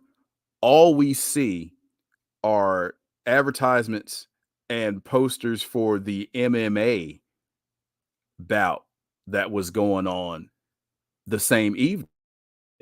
So I'm like, okay, where are the posters for the Spence Crawford fight? So I'm looking around. I don't see any evidence of that fight being shown there, right? So I talked to one of the staff and I'm like, are you showing the fight tonight? Yeah, see, we're showing the fight. She's pointing to the MMA sign or poster. I'm like, no, not UFC, boxing, the boxing match. And she looked at me like I had 3 heads. I'm like, the boxing, you know, the fight. She goes, I don't know anything about that. We're not showing that here. I'm thinking, okay, now that we're at a point in time where when you say, are you going to watch the fight this weekend? And people immediately think UFC, that's how far boxing has fallen. So boxing needs to take a page out of the MMA's book as far as promotions and making matchups that people really want to see and make it more accessible to the average fan. And I think those are things the sport of boxing needs to do to get it back somewhere near where it was even 20 years ago. So what are your thoughts on that, and any thoughts you have regarding the Fury Usyk fight and beyond that? Yeah, I'm gonna back into what you said before. Thank you, Greg, for that. That the last lineal championship or unified belt was Lennox Lewis about 20 years ago. And so you're saying basically that if they're going to make, you know, these fighters fight other people, we could potentially see this thing happen again in 20 more years because of the money thing. In terms of Ali, I agree. I think Ali is the guy he's trying to emulate, but he doesn't have the physical skills to do Ali. You don't see Fury doing that back cross pedal, which is really something that boxing coaches tell you not to do. But Ali could do it because he was talented enough to do it, and he had good head movement to keep himself safe. But aside from the physical limitations, he tries. I think what happened with Fury was his herky-jerky thing was something that, what I mean by that is he does a lot of feints, and it's really weird, and it throws people's timing off. But Usyk had that down from the very beginning. He was studying this guy. It didn't affect him, and that was big time negative against Fury. By the way, I scored the fights. The first rounds I had Usyk winning the first round, and then I had after rounds 3, I had Usyk winning. I think I had Usyk round. It was pretty close all the way through the. Let me see. I'm looking at my Facebook. I think I did this wrong, but nevertheless, I had it pretty close all the way through. I actually had Usyk winning the fight in a close match because I think Fury needed to have a big last round and he didn't, so that's why I gave it to Usyk by nose. Right. But going on to what you were saying, Greg, fight night was always a big deal for us, right? So where we would get down and watch is a fight night, and so we'd watch HBO, and that's when all the Lennox Lewis was on, Tyson was on. Holyfield, all that stuff. It was really, really fun to have those nights, and it was free if you had cable. And so what I think, and to get to a more of a conservative take, I think boxing is something that they want to not show to the masses because it does involve men fighting and it's very masculine. It's very aggressive. And I think UFC gets away with it because they're a privately held company or wherever they are. And, they have their own thing. And the UFC fighters have their own culture. And I think the media kind of frowns on that. So, but they can control boxing a little bit better than they can control UFC. So they're trying to make, in my opinion, boxing less accessible, tone it down some if they can, and get it to like where it's like football or anything else where they're trying to make it more effeminate. Now, I don't see that happening, boxing becoming effeminate, but I do see them maybe not pushing it in a way that they could, because it is such a hard-nosed, masculine type of endeavor. I think, Tyson his favorite guy was Dempsey in terms of his style, Jack Dempsey. And I think another problem that we had with heavyweights in boxing in general is our amateur boxing isn't like what it used to be. The U.S. amateur boxing team used to be phenomenal. And we would win gold medals in the Olympics like it was nothing. And so that's no longer there. And I spoke to a guy today at jiu-jitsu, and he said that a lot of heavyweights want to get into football and they don't want to go into boxing anymore. And so then the last thing I'll say here, I'm just going to go through this really, really quickly. Actually, that's all I had on this, but that's sort of the take I had on what you said there. And I think I like Tyson Fury. I wish he had taken it a little bit more seriously. I think he could have won that fight. It wouldn't have been nearly as dominant as I thought he should have won, because I think Usyk showed me a lot in that fight. I thought he was a much better technician than I thought he was. And for him to be able to close the distance like that was phenomenal. He did it consistently. And so I was like, man, and I know how good a fighter Tyson Fury is, but I'm telling you right now, if they fight again, Fury's going to win. He's going to win. And it's not going to be an easy fight, but he'll win on points, I think. So, and one last thing, the reason why I think Fury wasn't afraid of him was because he didn't think that Usyk could knock him out. And I agree with him, but he put combinations together, which is kind of like what Sugar Ray Leonard used to do. Sugar Ray Leonard didn't really have a knockout punch, but he could throw some combinations on you and put you down. And I think in the right scenario, he caught him.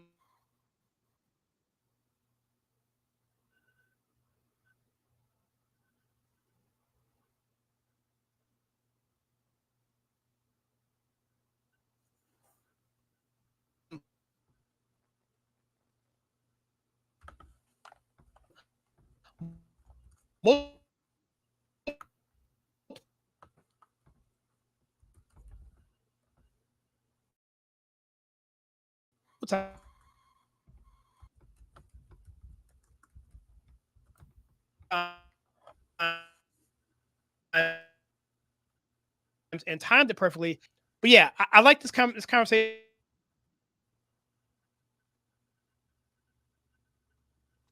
I think I got lost my connection there. Can you hear me now, Greg? Yeah, you're good now. Did you hear me? What's the last thing you heard from me say? You were talking about Sugar Ray Leonard, and you were talking about how Usyk was able to close the distance with Fury, and you felt like if they fought again, Fury would win on points. Yeah. And I agree. And that was pretty much it. So so what are your thoughts on any of that? And before we close on this segment? Sure. So you made some really good points, and you and I have talked about this in the past as far as why isn't boxing, especially in America, not what it used to be? And you touched on those reasons.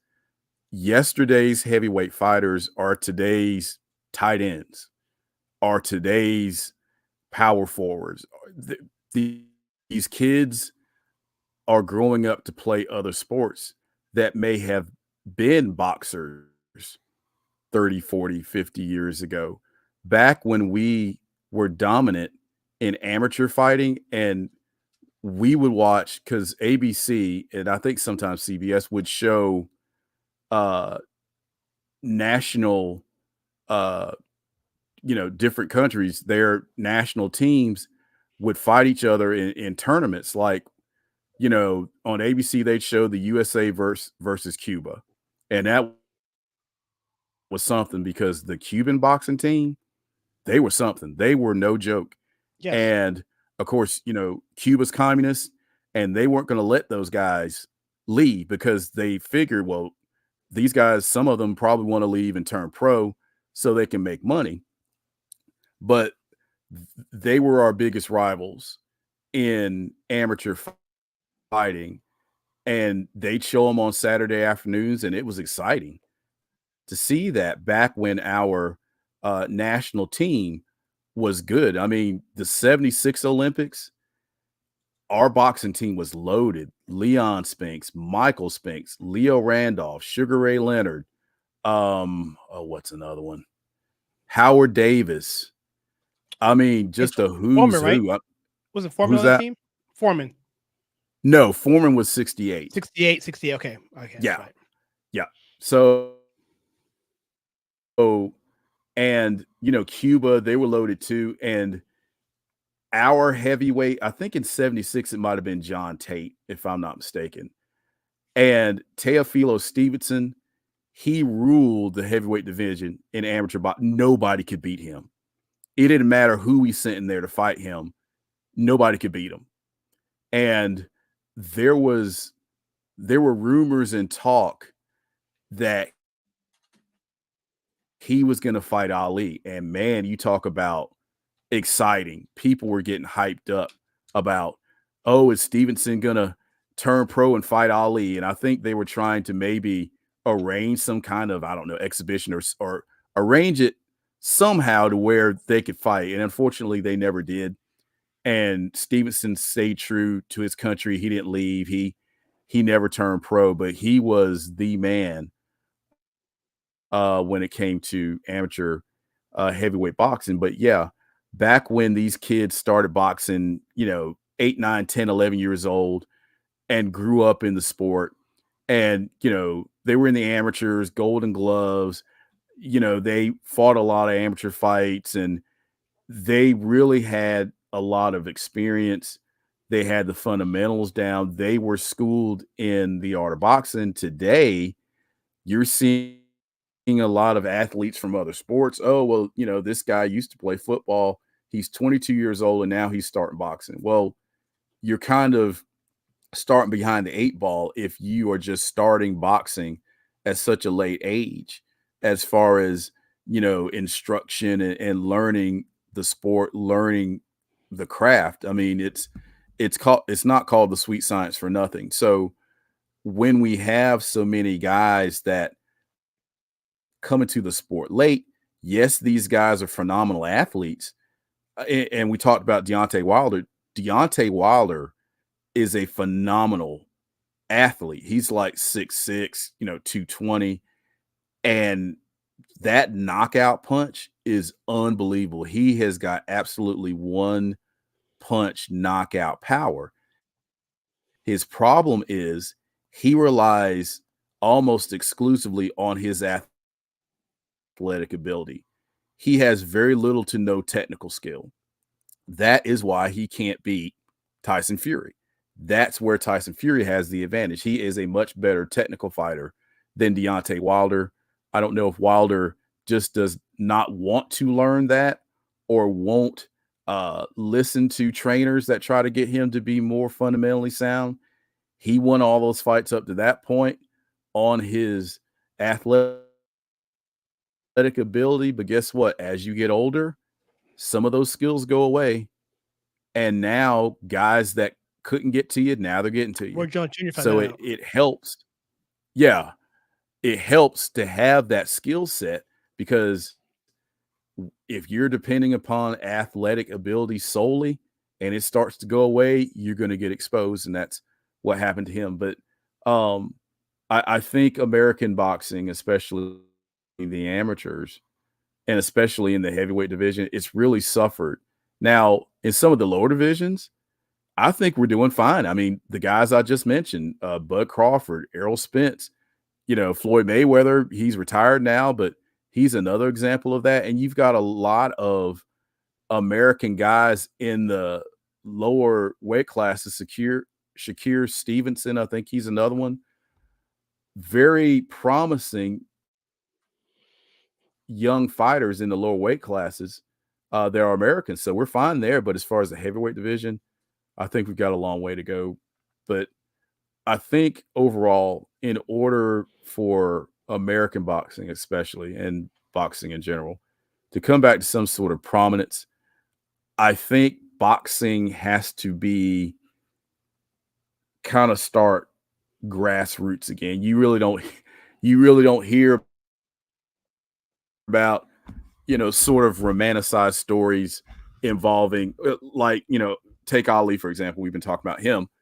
Louisville. He started boxing because when he was, I think, 12, he got a brand new bicycle and somebody stole it.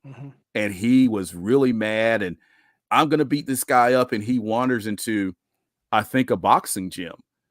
And no, he runs into a policeman, and he wants the policeman to help him find his bike. Well, what's the matter? Well, somebody stole my bike, and I'm going to go beat the guy up that stole my bike. Well, the police officer also happened to be, I think he taught boxing at a local gym. And I think the story is, and the policeman's name was Joe Martin. And don't ask me why I remember that. I just do. So he told a young then Cassius Clay, well, before you go try to find somebody to beat them up, you probably need to know how to fight. So that's when he brought him in to work with him on how to box. And the rest, as they say, is history. You really don't hear stories like that anymore of young kids like that. Or Tyson getting into the sport. Someone took his bird. Yeah, Tyson. Someone took his bird and killed his bird. Yeah. Yep. So you don't hear stories like that anymore as far as these young kids getting into boxing, loving boxing, being students of the game, being historians. That's another thing about Tyson. He is a boxing historian. And see, people underestimate him because of the way he speaks and that kind of thing. Yeah. Come on. What you talking about, man? Come on. Yeah, and the lisp. I mean, people, just think that.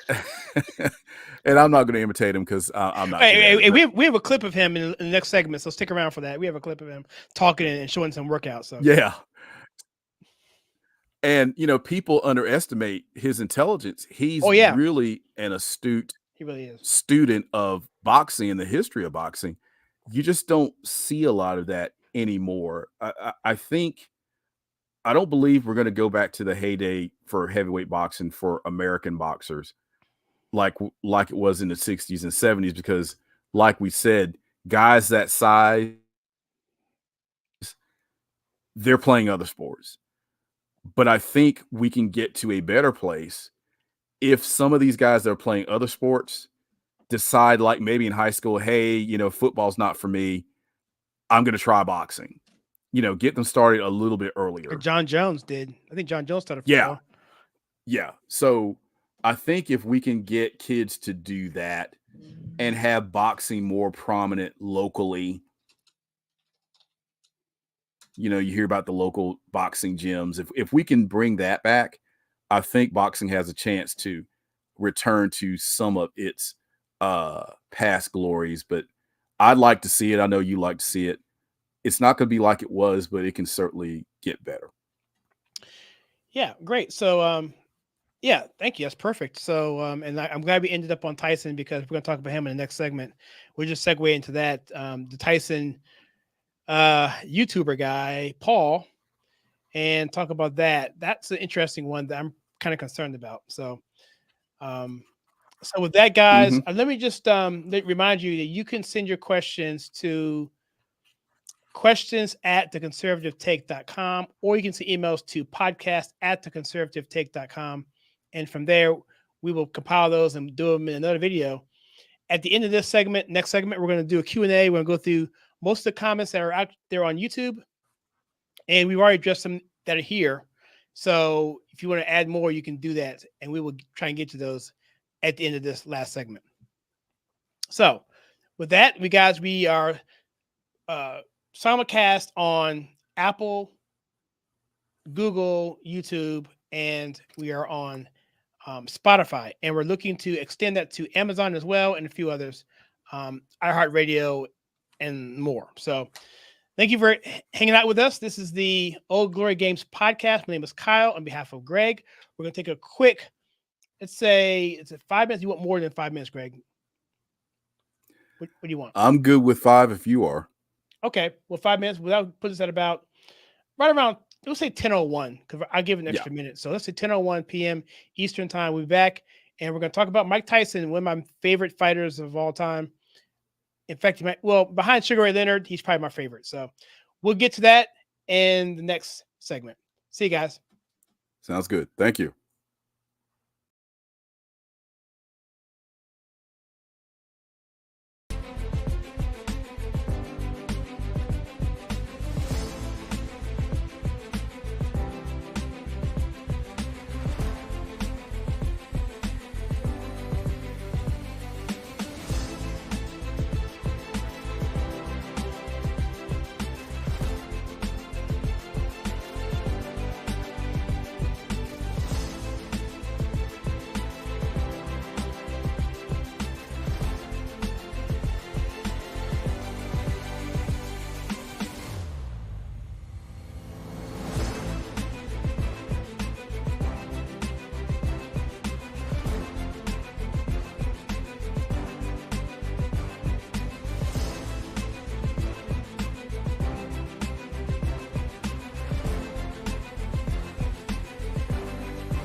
go.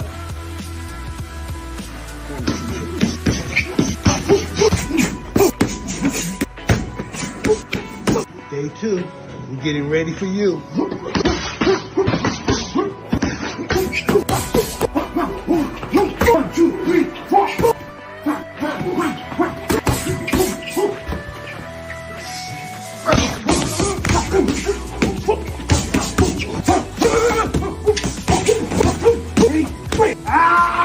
Day 4, it was okay.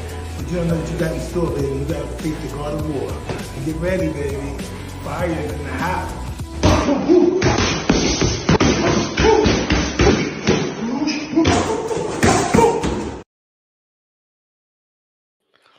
Hi, everybody. Welcome to the Old Glory Games podcast. My name is Kyle. And this episode, we're going to give you the title of it in post because this is a live stream, so we're not sure when we're going to air this. And so I'm excited to tell you that Greg is going to be fighting Mike Tyson coming in July, and this is what he's going to be. I'm sorry. So, Greg, what do you think you would be thinking right now if that was actually true, that you would be fighting this dude in about 60 days? I would be thinking, well, I would have to get paid enough for them to bury me and to make sure my family is set for the rest of their lives. That's what I would be thinking. Yep. I'd do it, but that would probably be the last thing I did, if you know what I mean. Yeah. So it's not going to be me. It's going to be Jake Paul. And I really hadn't heard of this guy until like a few years ago. He's got a brother, I think Logan, Jake Paul. So I looked up his listing on Wikipedia, and he's listed as a YouTuber, actor, and then professional fighter. So that's not even or has not been his number one focus until recently, devoting himself to professional fighting. I know he's fought some retired MMA guys and not really an impressive list of victories considering who he beat and at what point in their careers he beat them. He actually fought a couple of professional boxers. Neither of the guys that he fought really impressed me. One of the guys that he fought was Tyson Fury's brother, actually, Tommy Fury. Oh, wow. And Tommy Fury beat Jake Paul by a split decision. So I'm going to give a little bit of background, and then I'll kick it to you because I know you're a real huge fan of Mike Tyson and what all this means, but I'm just going to give a little bit of background. So Jake Paul is how old? He's like in his what was he, 27 or something like that? 26. Okay. So he's not, I think he's only been fighting at some particular level for like, I don't know, 4 years or something like that. It's not like he had an extensive amateur boxing career. It's not like he grew up in the sport. It's not like he started boxing when he was 12, 13. He just recently got into it. And of course, he's a YouTube sensation. So I think he got the notoriety and attention that way. He is a natural cruiserweight. And we talked about that in our previous conversations about Usyk and Tyson Fury, that Usyk was actually a cruiserweight before he moved up to heavyweight. Jake Paul is naturally a smaller guy. I can't remember what he's weighing now. I know he's over 200 pounds, maybe. I don't know if he's 220. If he is, it doesn't look like he is. He's not heavyweight either way. Yeah. In prepping for this show, I actually watched a Jake Paul fight. Because I really had only seen highlights. And I actually watched him fight Tommy Fury, who is, again, Tyson Fury's brother. He sparred with guys that sparred with Tyson Fury, so he did a lot to prepare for that particular fight. And as I mentioned before, he beat Jake Paul by split decision, although I think Jake Paul may have knocked Tommy Fury down during that fight. But Jake Paul, in watching him and his skill set, you can tell he's very young in the sport. It looks to me like if he stuck with it seriously a few more years, he might be a decent fighter. But again, I mean, he just started so late. If he had started back when he was a young teenager or something like that, he'd be further along and probably better off if that's what he really wanted to do. It's box, but his technique is not very good. He has a very wide stance. He throws big looping punches, and you know what happens when you throw big, wide looping punches. Against Tyson, you get killed. Yeah, you're going to get caught straight down the middle, either with a straight right or an uppercut. So he's very susceptible to those types of punches. I don't know fundamentally what Jake Paul actually knows. I did see where Evander Holyfield is working with him for this fight, but Evander Holyfield beat Tyson twice, so he knows a little bit about Mike Tyson, but look who you're working with. Jake Paul is not at the skill level where he would be able to even compete with Mike Tyson, especially in Mike Tyson's prime. But even at 57, Jake Paul does not have the technical ability to compete. He just has too many technical flaws in the ones I saw. And even with what Evander Holyfield could teach him in a few weeks, you know just as well as I do, Jake Paul is probably, when it starts getting hot in there, is just going to revert back to what he knows and what he's comfortable with. So I feel like, and I know people from different sides of this are saying, we're concerned, Mike Tyson's age, who's going to sanction this fight, and what the outcome is going to be. Now, Mike Tyson, as you know, he fought an exhibition against Roy Jones a few years ago, I think during COVID when everybody was locked down. And you could tell there were flashes of the old Tyson, but he really wasn't trying to knock Roy Jones out. No, he could have, though. Roy Jones out. He could have. But even with going at it half speed, Roy Jones said everything he hit him with hurt.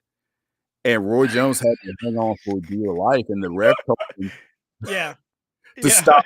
And he goes, I've got to hold him, man. I mean, he's just, too big and strong. So that was Mike Tyson fighting another legendary fighter in Roy Jones. One of the greatest fighters of all time, actually. Come on now. Yeah. Just an unbelievable talent. Even though they were both past their primes, Roy Jones still showed flashes of the old Roy Jones. Mm-hmm.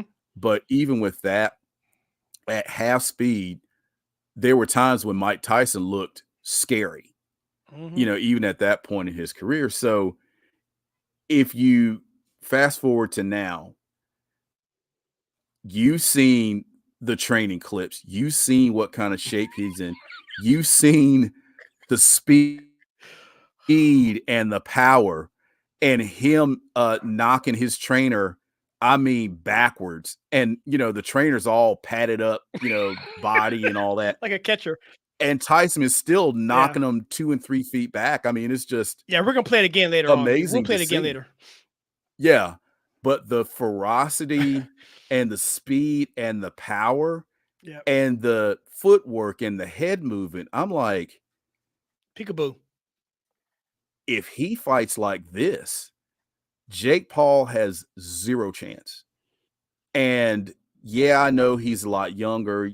I get that. But to me, it comes down to skill. It comes down to experience. And when you wrap all that up with the speed and the power and the ferocity, that Tyson fights with, I don't know how in the world anybody would think Jake Paul has a chance. Now, I will say, and I'll say this and I'll throw it to you to see what you think.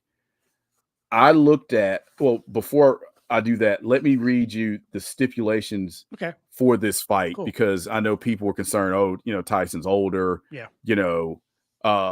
concerned about the stipulations. So here they are. The fight will be contested at heavyweight. There will be a maximum of 8 2-minute rounds, kind of like when he fought Roy Jones. Knockouts are allowed. Contestants will wear 14-ounce gloves. Now, people may think, well, what's the big deal? Well, usually in your normal fights, the guys, I think, either fight with 8 or 10-ounce gloves, if I'm not mistaken. So 14-ounce gloves, they have more padding, which means the punches should, in theory, have a little less impact, I guess, for safety concerns here. The fighters will not wear headgear, and the result will go on the contestants' official records, which means this is a real fight and has been sanctioned. So I said that to say this. In looking at... I'm sorry, I'm thinking about Rocky IV when the guy says if he dies, he dies. Yes. Sorry. Yeah, poor Apollo Creed. Yeah. Yeah. That was a classic line in that movie. That and I Must Break You. Yeah. So in thinking about what kind of chance Jake Paul has, if Jake Paul can somehow move effectively enough to stay away from Tyson and to throw enough of a jab to keep him at bay, and the fight I saw with Jake Paul and Tommy Fury, his jab is not impressive. He overextends himself. He bends down too low. His stance is too wide.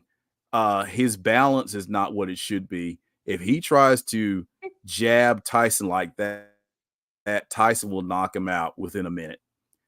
If he can move and jab and try and keep Tyson at bay and take this into the later rounds and try and is busy enough to where, it goes the distance. If he's busy enough and doesn't get too badly hurt throughout the fight and manages to throw more punches than Tyson, that's the only way he's going to win by decision if it gets that far. Otherwise, he has no chance, because with there being 2-minute rounds, Tyson can be super aggressive and not have to worry about running out of gas as much, because they're only 2-minute rounds. So he can put the pedal to the metal and come out super aggressive from jump and pressure Jake Paul all over the ring until, he breaks him down and knocks him out. Cause I think this is going to be a knockout. I don't think Jake Paul has the ability to stifle or to tie Mike Tyson up if he gets close, because Mike Tyson is an incredible inside fighter.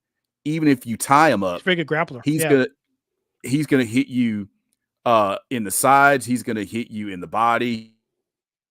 He's gonna hit you probably in the kidneys. He's gonna hurt you even if you've got a hold of you, even if you have a hold of him, rather. So I don't know if Jake Paul knows enough to know how to effectively tie Mike Tyson up. Roy Jones is an all-time legend and a veteran, and he had a hard time tying Mike Tyson up. So what do you think Jake Paul is going to be able to do when he tries to tie Mike Tyson up? I don't think Jake Paul knows enough of what to do if Mike Tyson hurts him. And Tyson, if he goes in there focused and determined, and I'm like, I'm going to knock this guy out, he's going to knock him out, because once Tyson hits him in the body, like he did when, you showed that clip of him training. If he hits Jake Paul in the body like that, and again, this is a guy that's a natural cruiserweight, it won't be long before Jake Paul is going to start to drop his hands, and now his head is wide open. And it's there for the taking for Tyson. So I think Tyson knocks him out within 3 rounds. I don't see it going any further than that, anywhere past that. I know some people are like, well, Tyson's an old man. And it's like, look, the last thing to go when you're a fighter is your punching power. And I think that's evident in the clips we've seen of Mike Tyson. That's the last thing to go, and he still has a lot of speed. That's the other scary thing. Yeah. He's going to hit you hard, and the velocity which he throws those punches, I mean, it looks like he can knock an oak tree down. I mean, it's just so fearsome to see him fight like that. And if he fights like that at all against Jake Paul has no chance to win this. And I think Tyson, with Roy Jones, I think Tyson was just wanting to entertain the folks that were stuck at home and, put on a good show. He wasn't interested in knocking Roy Jones out. No, he was not. He wasn't even trying to knock Roy Jones out. No, he certainly could have if he wanted to. He sure could. This time, I think he has something to prove. I'm Mike Tyson, and even at 57, 58, I'm still a scary dude. And this guy that thinks he's going to beat me because I'm old, I'm going to teach him a very hard and rough lesson. So I think it's going to be Tyson in 3. So what are your thoughts, my man? I think that's a possibility. In fact, let's go back to Roy Jones. And if you watch the fight afterward, Tyson, we all knew Tyson won, but I think they called it a draw. Yeah. And then Tyson was just giving praise upon praise upon praise to Roy Jones. I just like Mike Tyson as a human being. I don't want to see him get hurt. I think a young Jason, whatever his name is, Paul, could actually hurt him in the wrong circumstances. But the way I'm seeing him train now, I think he will do enough to protect himself. So let's talk about Tyson in terms of his chin. He's got a pretty phenomenal chin. When he lost to Buster Douglas, it was a combination deal, a perfect storm combination. And plus, he had just been divorced. I think he lost Tony Atlas as his manager. He just Gus Cuss had died like 5 years earlier. And then you had Roy, his wife, Gibbons. She was messing with him. So he wasn't in the right place. It was in Japan somewhere. So he wasn't in the right spot. It was perfect place and time. And not to mention, he knocked him out a round earlier. So let's just be clear about it. Tyson won that fight to begin with. So don't get me started. I'm getting all hype. But anyway, the point is that he has a good chin. And I don't know if Paul will have enough skill to put combinations to put him down. I think one thing that I've not seen it. I think one thing that Tyson Fury had an advantage of was that Usyk didn't have enough power to really put him down. I think Paul has enough power, but I don't think he can hit him with the accuracy in combination to get him, because his head movement is legendary. So when it comes to Tyson, what he does better than most is that he has this style called peekaboo, which basically he's younger, he's shorter, whatever, and so he bobs and weaves, sort of like a George Foreman minus the Philly guard kind of thing. So he comes in at you and he looks for that one punch kill, but every single punch he does is to basically destroy you. And so you're right. If he can get into that body early, it's going to open up those hands. He's going to come up with an uppercut, which is devastating. And so and it appears that he has that in that training footage. You mentioned about power being the last thing to leave. Look at George Foreman when he won the title back against Moore. He basically baited him. What Foreman did in that fight was he basically baited Moore. Was it Moore, right? It's Moore, right? Michael Moore, yes. Michael Moore. Okay, so he baited him for the most of the bout. He held his power back so that Moore would get too comfortable and too confident, and then too close. Those last few rounds, he started showing that power. And then Tony Atlas said, the manager, who was the manager for Tyson, said, "Hey, dude, I think you're falling for a trap. You need to run around. You're winning on points. This guy's about to knock you out." And you can see it in the video. Atlas knew that, so he knocked him out. So I think Tyson's smart enough to handle this guy. I think he'll wait his time. All he needs is one punch. He'll take him out. And if he is as unbalanced as he says he is, unlike Mickey and Rocky, come on, yeah, you got to have a balance, have this freeze lightning speed. If he doesn't have that balance, like he was trying to give Rocky You're Balboa, a bum, Rock, a bum. Yeah, putting those that string around his ankles, so don't break the string, and chasing chickens and stuff. I don't think he has that kind of regiment. So I think Tyson will win the fight. Probably, I'm thinking on points, but he could absolutely take him out. I'm just worried about that perfect combination, that Buster Douglas scenario that could possibly happen. And lastly, I'll say this: when he fought Holyfield, when he bit his ear off, Holyfield was low blowing him left and right, and Mike Tyson just got mad because he was low blowing him. And then if you watch the fight, and headbutting him, he was low blowing the guy, and so he just retaliated, in a not constructive way. To say the least, yeah. So if my point is if Paul can frustrate him, that could be a problem for Tyson too. So if Tyson can be calm, like you said, and be focused, I think it will naturally come to be a knockout whenever it happens, 3rd or 4th round or 5th round. Yep. Yeah, that makes sense. And going back to your point, so when Tyson bit Holyfield's ear, Tyson had a lot of rage and anger inside of him. Yep. To the point where he reacted that way. Yeah, Holyfield was butting him. Yeah, Holyfield was hitting him borderline low. Yes, that's frustrating, but he absolutely handled it in the wrong way, and that was an understatement. But Tyson has said the understatement of the decade. Yeah. Tyson has said in the past that going to prison was one of the best things that could have happened to him. Yeah. Because I think he was, of course, you've got all the time in the world in there to, focus and, kind of dwell on, what's really important in life and getting yourself together. When he got out of prison, he wasn't the same fighter, but he still had issues after that. But Mike Tyson today seems to be more reflective. He seems to be a lot more easygoing. I don't know if it's because he's an older guy or he's just seen so many things through his life. He now knows what's most important. And I don't think he has that same mentality and that same anger he had when he fought Holyfield. So if Jake Paul tries to frustrate him like that, I don't know that you're going to see that side of Tyson. Now, is that going to make Tyson mad? Yeah. And I don't know that you want a mad Mike Tyson standing, 6 inches in front of you. I mean, you really don't. You don't want to make him mad. I mean, that's the last thing you want to do, especially when you're not an experienced or skilled fighter. Mm-hmm. So why poke the bear? Jake Paul, the best thing he can do is run, stick and move. Yeah.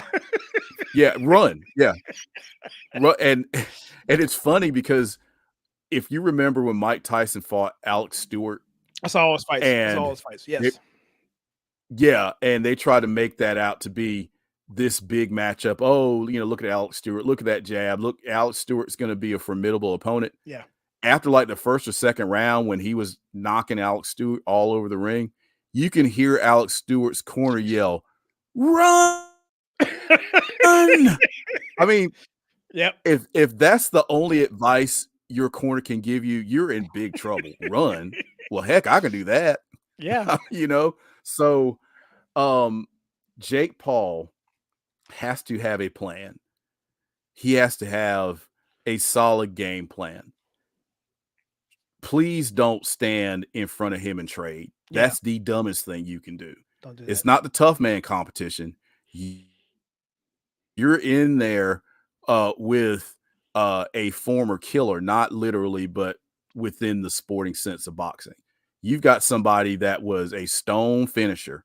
When he had you in trouble, you can forget it. You didn't have any chance of recovering. Don't stand right in front of him. move, give him angles, and don't be afraid to punch, because you have no chance if you're not going to throw any punches, but throw them from distance. See, Jake Paul, the guys that gave Tyson trouble were guys that had long reaches, taller guys that could keep him on the end of a jab. Like Bone Crusher Smith. And then, well, they called him Bone Clutcher Smith because he held Tyson for like 9.5 rounds. Yeah, he had to. That's a boring fight. And then he figured out, oh, well, I better start punching. And he actually did some good things, but he waited too long. It's like, dude, you've got the advantage. You've got the height reach advantage. Use it. So James Quick Tillis, he was the first guy to go to distance with Mike Tyson. I actually watched that fight a week or two ago, and I'm like, Quick Tillis didn't win, but he made a very good accounting for himself. And he actually probably presented the blueprint on how to beat Mike Tyson. So guys that had a little bit more pop in their punch, a little bit more skill like Buster Douglas, succeeded in using that formula. Jake Paul doesn't have any of that skill. He just doesn't. So he needs to basically stink up the show, muddy the waters, be very unorthodox, try to frustrate Tyson, not make him mad. Don't make him mad. Frustrate him, get him off of his game, get him off of his rhythm, and try to take the fight into the later rounds and pray Tyson gets tired. I just don't think Jake Paul has the skill set. And also, Jake Paul is not a big, long guy. He's like 6'1", which is just a hair taller than Tyson. I don't know that he has much of a reach advantage, if at all. And from what I've seen of him from a fundamental perspective, he just has too many glaring flaws that Tyson is going to take advantage of. So, get on your bicycle, as the old timers used to say, keep him on the end of whatever jab you've got. And I've not seen much of one. And try to do just enough, stay busy enough, keep him off of you just enough to where you can maybe win a decision. And that's the only hope he has. But it should be interesting because of the dynamics. You've got Iron Mike Tyson, but you've got an old Mike Tyson. But I'm sorry, I wouldn't want to fight an old Mike Tyson regardless. Again, they'd have to print some money for me to do that. And that a lot of money. But that kind of segues into, well, why is Jake Paul doing this? Because from a legacy perspective, why not? Yeah.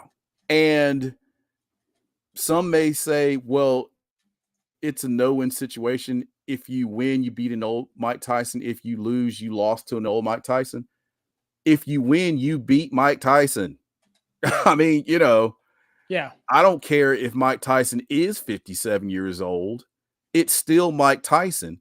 And if you're very new to boxing and you get in there and beat Mike Tyson at any stage of his life, that's doing something. And all of the eyeballs that are going to be on this. Yeah, let's talk about that. Jake Paul's going to make a bunch of money. Yeah. Yeah, yep. I need to. I need to fact check. Go ahead. I need to fact check myself. I said Tony Atlas. Tony Atlas was a wrestler, actually a regular wrestler. But I remember him. Teddy Atlas. Teddy Atlas. Yes. But also that Tyson has said that he's scared in this fight, and he says that all the fights he gets into, he's scared. And if he's not scared, he gets scared because he needs to be scared because that's what motivates him to be good. So if he's scared, that means he's not overlooking this guy. Yes. Did you see there's a video out there of an old guy who comes to the gym. He's probably in the 60s, a boxer, and he takes on this young guy and just tears the guy up. I mean, he just destroys this kid. This guy's got to be 65 years old, maybe 70. And he's just old, tough, rugged, old boxer from back in the day. And he just tears this kid up, man. I'll see if I can find the video and share it. But yeah, I think Tyson should be fine as long as he's taking this seriously. But you mentioned about Netflix. Well, no, you didn't mention Netflix, but it's going to be on Netflix. And I don't have Netflix. I despise Netflix for various political reasons. But I'm thinking about actually signing up for it for like, a day and then quitting. How do you plan on watching this fight, Greg? And what do you think about it being on Netflix and being accessible? Because last segment we talked about it not being on pay-per-view. And so isn't this kind of like that? But is this kind of what we were asking for? What are your thoughts on that? Yes. So I think especially something like this, where you have a big name like Tyson, who is, one of the all-time greats, and his reputation precedes him. And you have this YouTube sensation guy, Jake Paul, who a lot of other people outside of boxing has heard of, to have it available on Netflix. Now, once you get on Netflix, I don't know if you have to pay something on top of that. I have no clue. I'll certainly look. Right. You might have to.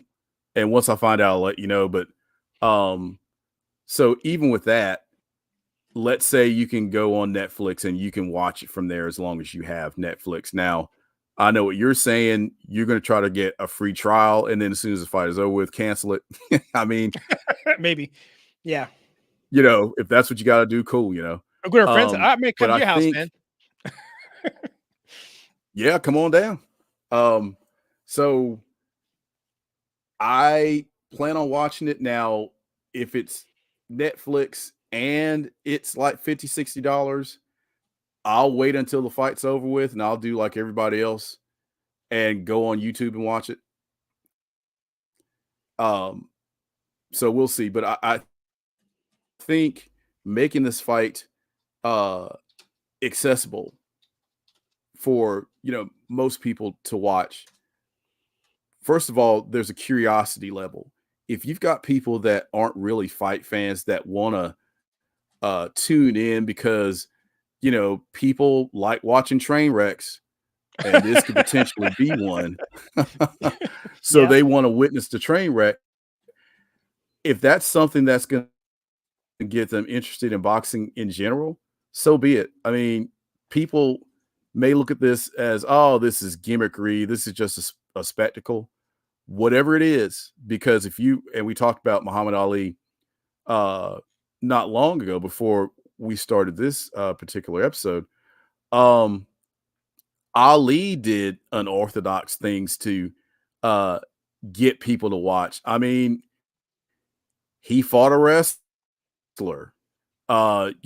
He did exhibitions with, I want to say he did an exhibition with Lyle Alzado, who was a football player. So Ali did some unorthodox things to get people's attention. And this might be one of those opportunities where, yes, it's a sanctioned fight. It's a real fight. It's going on the records. But I think it could go beyond that as far as getting people's attention that wouldn't normally pay attention to boxing. So, for example, my mom does not like boxing. She just thought that, two guys that are in there just beating each other up, she never really saw the point in it. And she really didn't appreciate it from a sports or a sporting perspective. But she knew who the guys were. She certainly knew who Ali was and Frazier. And, to go a little further forward in time,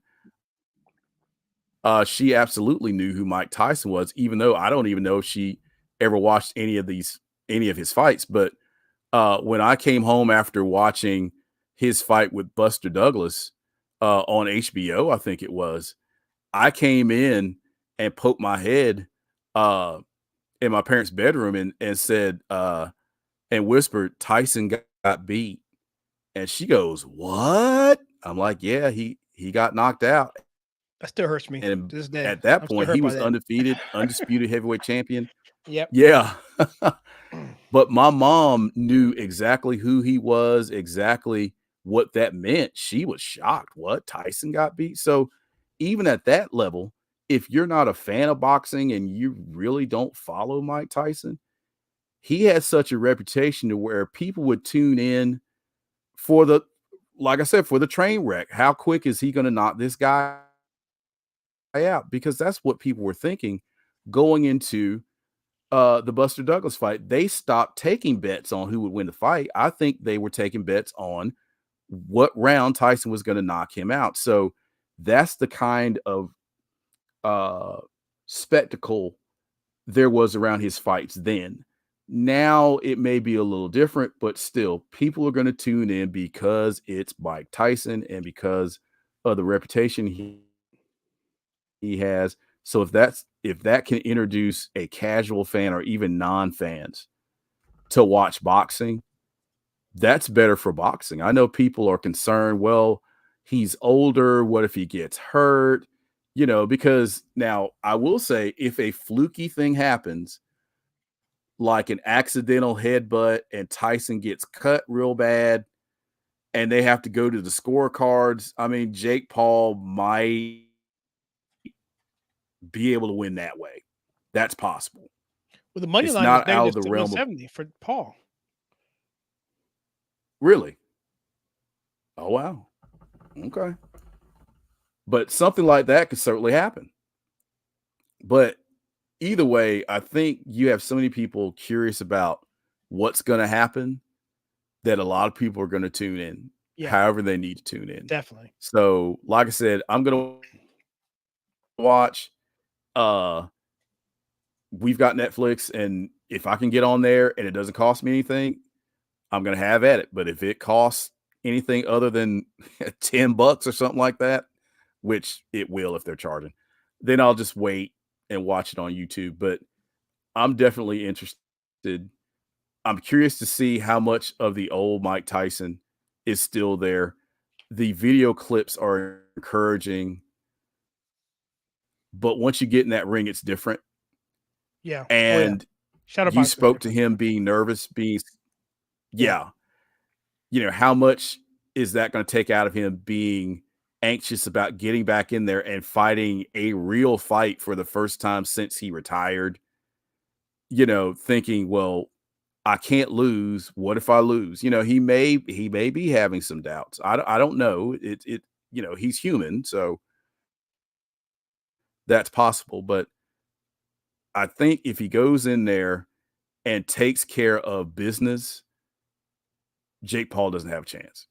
I agree. Exclusively streamed prices. Okay. Yeah, that's just from the USA Today. So I got it on the screen, but that's a bigger picture of it. Yeah, that's not bad. So if I'm free, stick to that.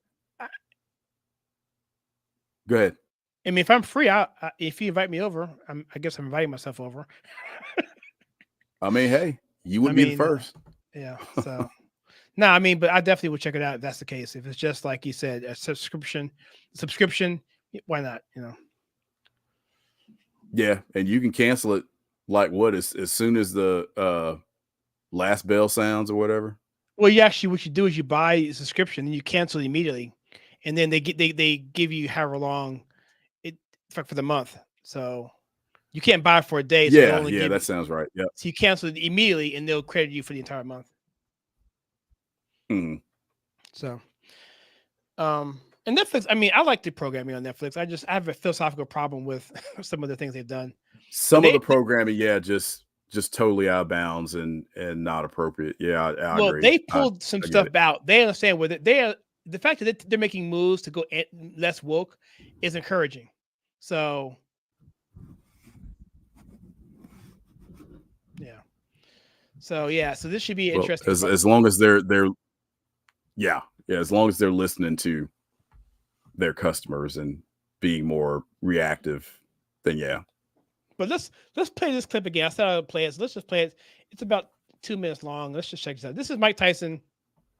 This came out a few weeks ago. This is an official video from him. I had to cut out some of the cussing, but so this is what we have. Thank you. Just begun.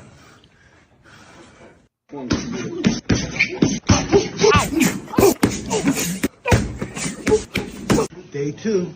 We're getting ready for you.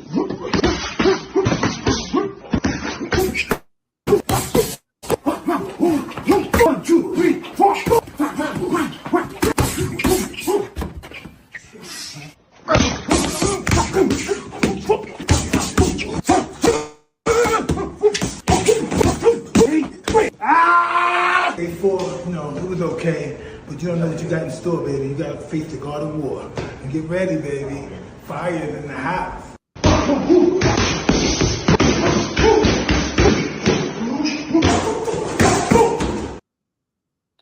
So, Greg, you can't wait to get back in the ring with him, can't you? No, I can't wait. Can't wait. Like I said, it because somebody asked me that. It might have been my wife or one of my kids. You know, would you fight Mike Tyson? And of course, I gave the stipulations, and they would, you know, they were like multi-millions of dollars, and again, have a nice, comfortable room at the hospital for me to stay in, because, you know, I don't even know that I'd bother training, because I figure, well, you know, one of us is going to get knocked out. It's probably going to be me. I'm just going to shoot my shot in the first round and just see what happens. But yeah, it's such a daunting task for anybody at any age to fight Mike Tyson. And he's just truly a scary dude. Now, the kinder, gentler Mike Tyson might not be as imposing, but prime Mike Tyson, you could tell reporters, some of them were scared to talk to him. I mean, the looks on their faces like, I don't want to say something wrong and make this dude mad, you know. And some of, you know, especially female reporters, I mean, there was one that I could think of that he was really crass and rude to. And I think that was when he was going through a tough time in his life, and that certainly doesn't excuse that behavior. But he was mean. yeah, he was a mean, nasty guy back then. But I think he's in a different place in his life. You know, he enjoys the children. He's married, and I think he's married to she's like some sort of doctor. I think she's like a psychiatrist or something. Somebody that's not in show business. Somebody that can keep him grounded. I think that's a really good thing. So, I really do believe, and I'm glad it's not me in there. I don't care how old Mike Tyson is, but that's not somebody I'd want to, you know, test as far as let me see if he's still got it. No, I'll just look at what I saw and believe he's still got it. But it'll be also interesting to see what Jake Paul's got, because surely he's seen the video. Surely he's seen what Mike Tyson is looking like in these clips. And surely he knows that he has to, whatever game plan he's got, he needs to stick to it, especially if he's getting guidance from, you know, Evander Holyfield and whoever else he's working with that is more learned in the sport of boxing than him. So even if the plan's not going well at the beginning, give it a little time. Now, you don't have a lot of time, but, you know, maybe if you frustrate Tyson enough, get him off his game, distract him. Maybe if you can, like I said, stink up the show and just make it real awkward and real clumsy type fight, you might have a chance at that point. Oh, that's cool. But other than that, I don't see how Jake Paul beats Mike Tyson, even a 57 or 58-year-old Mike Tyson. I just do not see it. Now, I'll be interested to see where this goes from here. Let's say Mike Tyson wins, like in convincing fashion. Now, I think if Mike Tyson struggles to beat him, or it goes the distance and he wins a split decision, or if he loses, which I don't see that happening, but let's say that happens, I don't think Mike Tyson fights again. I think he's like, okay, I'm done. I wanted to see what I had. I didn't look good. I'm gone, and you can't coax me to come back regardless of how much money you give me.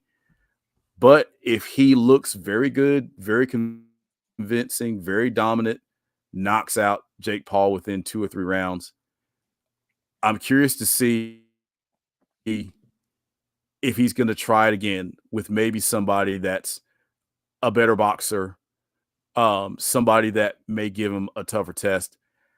I'll be honest, I hope he doesn't, because even though he's Mike Tyson, he still is 57 years old. Yep.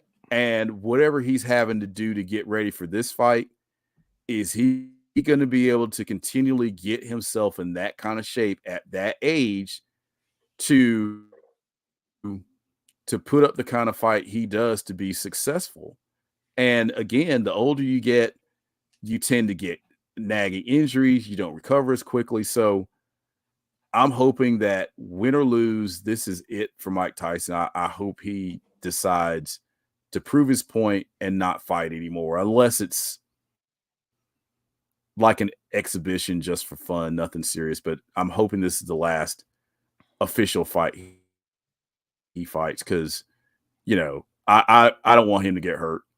And some people are saying, well, what about the other guy in the ring? Do you want them to get hurt? I don't.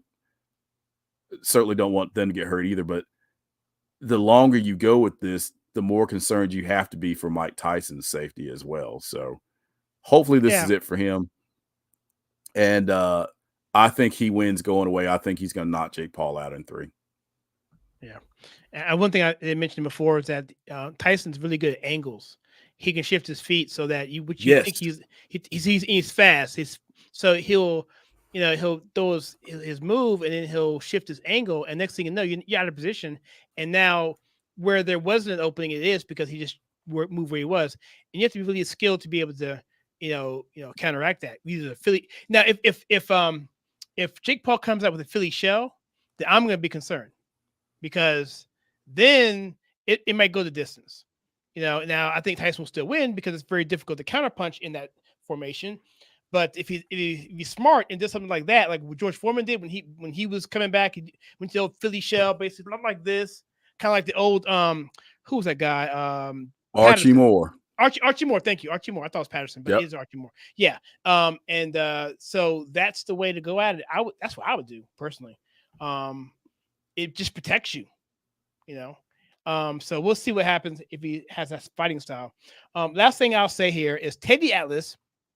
If you want to see Mike Tyson in his prime, at his peak condition, unfortunately, it's only for like 90 seconds, was against Michael Spinks, who was the lineal champion at the time. Teddy Atlas said that Mike Tyson, if you want to see him, he was at his peak performance that night when everything had come together. And he said that he would have beaten anyone in the history of boxing on that night. And so, which is probably why he beat him in like 90 seconds. So Michael Spinks was that fight that he said he was at. And so if he comes anywhere close to that performance, it's going to be really, really bad for Mr. Paul. And lastly, I'll say this is that, well, I said that before, but this is the last thing, that if you were to fight Mike Tyson, Greg, it's basically a cheap life insurance policy. So look at it that way. Yes, a painful life insurance policy for sure. But I guess the upside is either way, it's not going to last long, and I probably won't remember it afterwards, which is likely a good thing. So it would be over quick either way. Either I get in a lucky Sunday punch and knock him out, which is very unlikely, or more likely, he's going to knock me out within 30 seconds. Either way, it's like, once you wake me up, let me know how much, money I made, and then, we'll live happily ever after. But so would not look forward to that task that's ahead of Jake Paul, but he seems to be confident, and you have to be. You can't go in there scared. Michael Spinks was scared to death. He was scared to death. I mean, during the stare down. Yes. I thought he was going to wet his pants, man. I mean, he just looked like, what am I doing in here? And he put up zero fight. I mean, I don't know that Michael Spinks landed 2 punches that whole time. And Michael Spinks probably would beat anybody else that night. He was a phenomenal fighter. Yeah. I mean, he beat Larry Holmes twice, although I don't think he beat him the second time. Who's that? Sorry, he beat him twice. Larry Holmes. He beat. Oh yeah. Michael Spinks beat Larry Holmes. I was a big for the title. I was a big Holmes fan. Yeah. Yeah. Yeah. He's very criminally underrated. Great jab. I mean, he loved Ali. He was one of Ali's former sparring partners. So he idolized Ali. There are clips out there of Holmes sparring with Ali, training for the Rumble in the Jungle. And it's pretty neat to see Holmes at that stage of his career. But Spinks beat Holmes twice. I think he knocked out Jerry Cooney. Jerry Cooney was a big guy and gave Larry Holmes trouble. And I think Michael Spinks knocked him out. Beat some very formidable opponents on his way to fight Tyson, but that was just a perfect storm. I mean, he didn't have an answer for Mike Tyson that night or any other night. If they fought 10 times, Mike Tyson would knock him out 10 times. I mean, talking about the body blow. Oh yeah, just he had no chance. I mean, just no chance at all. And he just fell like a chestnut tree there at the end. I'm like, yeah, he's not getting up from that. I mean, it was kind of sad. Oh my gosh, it was terrible. His eyes were back of his head. Yeah, his eyes were so glassy. I'm thinking he doesn't even know what his name is at this point. So yeah, it was pretty rough. And yeah, I'm sure he can look at it now and laugh, but probably not that night. No. But yeah, Mike Tyson was at the top of his powers then. And if that ghost shows up in July or whenever the Jake Paul fight is, Jake Paul is in serious trouble. Yeah, if it's even like a tenth of that, Yep. So, wow. Okay, well, we're over time on this, so when we wrap on this, and then we can finish this live stream up with some Q&A. That sound okay? Yes, sir. Cool. Okay, so right now we're at 10:53. Let's just meet back at about 11 o'clock. Works for me. Okay, cool. And we'll go as quickly as possible on that one. We maybe finish that in 20 minutes or so. But I do want to get to those because you who listen to us, our listeners, and those who have been here all night with us, thank you so much for coming. Tracy, you've been hilarious. I've been enjoying listening to your text, JK, and everyone else here. Thank you so much. And Mr. Luis Giraldo, thank you for your comments there as well. Everyone on Rumble, on Twitter, and on Facebook who are commenting and watching this. So right now, we're going to take a quick break. We're going to be back at 11 o'clock. We're going to finish up the last segment. It's going to be on Q&A. And we got a bunch of comments, and we'll go through it, and we'll just see how it goes. And thank you so much. This is the Old Glory Games podcast. I'm Kyle on behalf of Greg, and we'll see you in about 5. Looking forward to it. Thank you. Bye-bye.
Hello, everybody. Welcome back to the Old Glory Games podcast. My name is Kyle, and this is the last segment of this live stream. I have Greg here, and we have been having a wonderful time over this past 2 hours covering events that are more, I guess, current, because our particular podcast setup is that we do a taping at one point in time. We put about 4 or 5 episodes in the can, and those get matriculated every week going forward. So it could be up to 4 weeks before you finally see that episode. So with the events happening as they are now with Tyson in terms of Fury and Tyson and Paul, the boxing matches, and also what's going on with the Harrison Butker fiasco, we thought it would be good to address those as they're happening and jump into our regular schedule. That being said, I'm going to bring Greg in here right now, because what we're going to do now is we're going to answer some questions and answer some comments from our YouTube channel and various places like that. So I'm going to bring Greg on. And Greg, I know you've been looking forward to this. What are your thoughts about us doing this? And any comments to the people who have been so faithful for us for this past 12 weeks? Well, again, I'd like to thank everybody that has listened to us over the course of the past 12 weeks. I know when Kyle and I initially started talking about doing this, we certainly wanted to do it from an old school perspective. And I think a lot of people that listen to us can identify with that.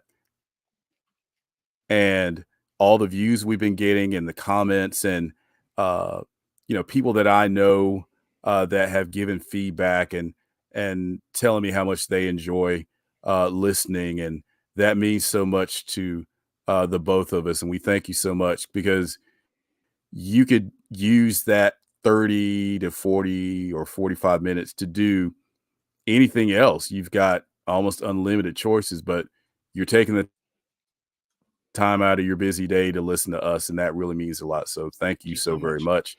Q&A, I think that's certainly a way to where we can have a more personal interaction with you all. I'm really interested to hear what your questions are. They'll give us an opportunity to maybe talk about some topics that we haven't talked about up to this point. And I think it will be interesting to hear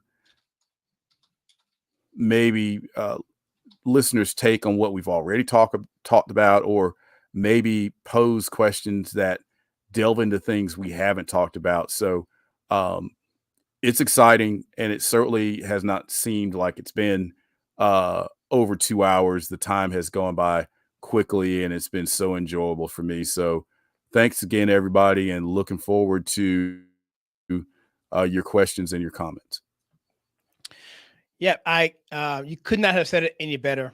So we're going to jump right in here. We're going to try and go through these as quickly as we can, not because we're trying to rush through it, but because we want to just make sure we're efficient in what we're trying to do. So unfortunately, these screen prints aren't going to be as clear if you're on a mobile device. So I just encourage you, I'll read the comments and we can kind of just, talk about it. But if you can't see it, I would recommend watching this in replay and kind of zooming in on it, or going to the actual video itself. So the reason why is because I got to put the title of the video so you know what the context is with the comments. So that makes it a little bit harder to read. So let's jump right in here for the first one. We'll go in chronological order. This one is from the What's Wrong with LeBron James Part 2. This is from episode 3. And so this particular podcast, the first one, we were kind of nice to LeBron. The second one, Part 3, episode 3, we sort of weren't. So this one person here said, I'm impressed with your stating the 5 in the bench. We're talking about here, I think we were asked to give our starting 5 lineup. This guy was saying, I've made similar lists and I didn't include locker room impact. My thing, what it was LeBron James is a locker room deficit, so I wouldn't have him on my team. And so he said, could you please do an entire episode on the criteria for choosing the greatest players. Greg, what's your criteria for the greatest players? What made your list? Well, there were multiple factors, of course. Impact on the game, legacy for sure. Um, Not just impact on the game after they left the game, but impact on the game while they were playing uh, the game. Also, making their teammates better, and what kind of leaders were they? That's a factor as well, and also, the impact that they had on that particular position. Did they revolutionize the game as far as the way it was played? And also, I mean, let's face it, winning and stats. I mean, those are, truly big factors as well. And once these players retire, um, where do they rank in general as far as the general public? Do people consistently mention these guys in their top 5, top 10? And I think that's a big factor as well. And you mentioned the impact they have in the locker room. And I don't think that should be ignored either. And, what kind of teammate were they? Were they a team player? Were they clutch? I mean, there are a lot of things to factor into that. I don't think you can just look at it and say, okay, who were the top 5 scorers of all time? That's not really indicative of being all-time great. That is probably more indicative of longevity and being good to very good for a long time, but that doesn't necessarily make you one of the 5 all-time greats. Again, it's a lot of factors, some of which I've already touched upon. And also, and I apologize, things keep popping in my head as I'm talking. So also, I think you need to factor in, what do their peers say about them? That's a big one as well. So those are my thoughts on that. I hope I answered the question. And Kyle, what are your thoughts? Because I know your 5 was a little different than mine, but I think you did your 5 according to position, and I think I just did mine just Yes. overall top 5. I didn't necessarily do it by position, but that's more impressive. I kind of cheated, so it's much easier to do it that way. So Right. yeah, and my criteria was just my only weird one was Moses Malone. I don't think he gets quite the love that he probably should get. He was a phenomenal. No, I mean, growing up, Moses Malone was just like him and George Gervin were at a level that I can't even describe. So that might have just been my own personal bias, but I think he could definitely fit in and fill in a huge role on top 5 for that position. I think Tim Duncan is just, come on. I mean, he's got everything with that 4 spot. And of course, Jordan and Bird and Magic. So, I mean, can't go wrong with any of those. So, and I would have Kobe coming off the bench to replace Jordan. And I would have John Stockton coming in for Magic. And I think Elijah Wan coming in for Malone, I think. No, I'm not sure if I had Elijah Wan I don't know if I had Elijah Wan first or second team, but you can't go wrong either one. So no. I'll just move right along here. I'm gonna keep it going. He goes on to say, great analysis. Thanks for putting Wilt at number 2. That must have been you. Same for me. Bird didn't Magic barely because he was an incredible shooter. And you know what? And by the way, Wilt Chamberlain, he's a really good. That's a whole nother hour discussion, but I like Wilt. Yeah. Dream, of course, that's Elijah Wan, Kobe, and the regular suspects, including Elgin Baylor, Russell. Which Russell are you talking about? Oh, Bill Russell, of course. I'm thinking about Russell Westbrook. Not Westbrook's, no. Like what? Yeah. No, yeah, not Bill him. Russell. Yeah. Oscar West, Duncan Malone. Yes, thank you so much. And Pistol Pete. Come on, yeah. This guy or this gal. I'm not sure if it's either or, but fantastic there. I'm gonna go on down to Mark Jackson's comment. Let you finish up on this, and the other ones are just kind of funny things they're talking about. Okay. Mark Jackson, by the way, he's one of our family members of the Conservative Takes, been with us from the very beginning. Super duper smart, super duper funny.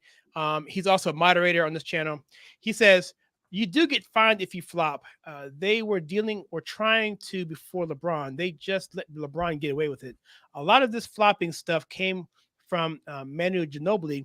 He played soccer too, so that may be part of it. Who get under your guard, come up and do the crazy flailing of the arms. I'm not putting this only on Manu, just the time period where the NBA really started paying attention. On LeBron's defense, and by the way, Mark is not a LeBron fan, by the way. I know for a fact, but he says LeBron's never been a two-way player. Eric, who's that? Spoelstra, Miami's coach. Oh, okay, gotcha. Spoelstra, thank you. In Miami, succeeded to a degree, but that didn't last. And your guest pointed out LeBron always needs more players, help. Super teams, less LeBron's titles, all this hard work is moods, and a little bit misunderstood. LeBron did this 3 times, team hopping. A lot there to unpack there. What do you think? So let's talk about the flopping.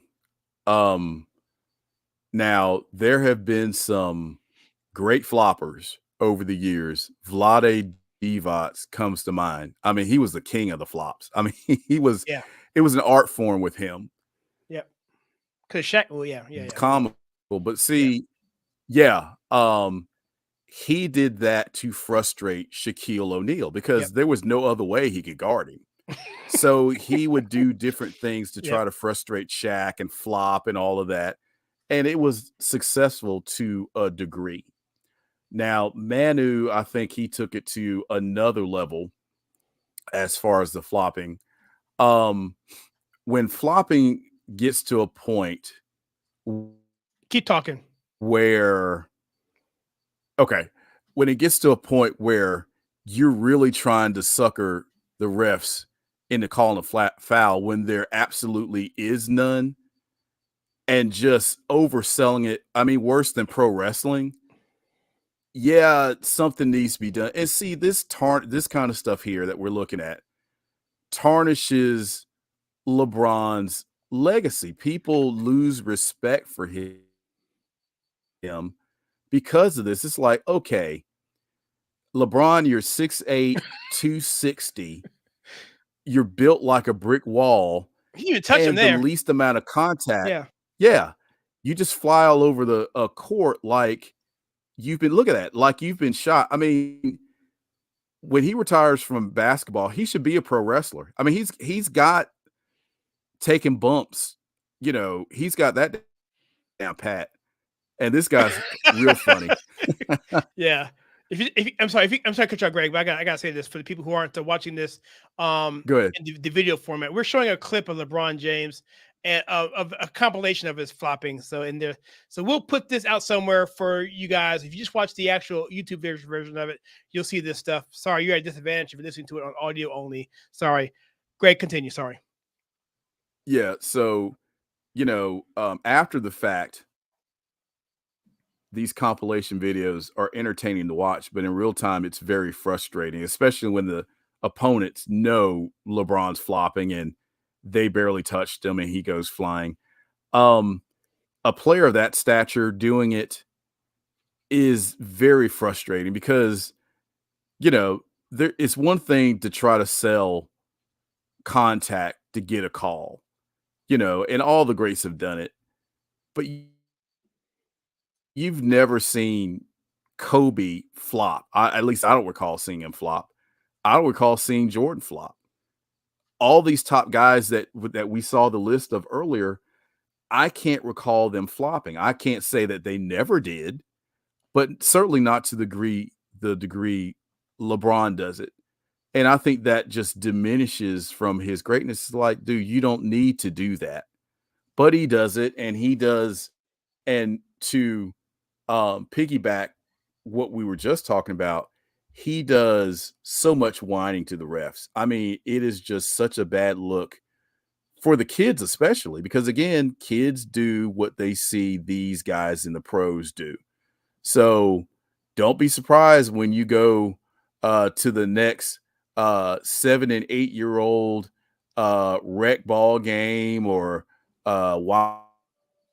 YMCA ball game, and little Jimmy gets fouled and the ref doesn't call it, and he's following the ref all over the court with both his hands out wanting a foul. I mean, it's a real bad look, and that's another thing that I would mark against LeBron. The other part of that question, can you put it back up so I can see the second part? Actually, got rid of it. Sorry. I was trying to keep things organized. Can you give me the gist of it? I'll pull it up again. Just keep, if you can, if you want to jump back to it, we can get back to it. Yeah, because I want to make sure I answer the second part of the question.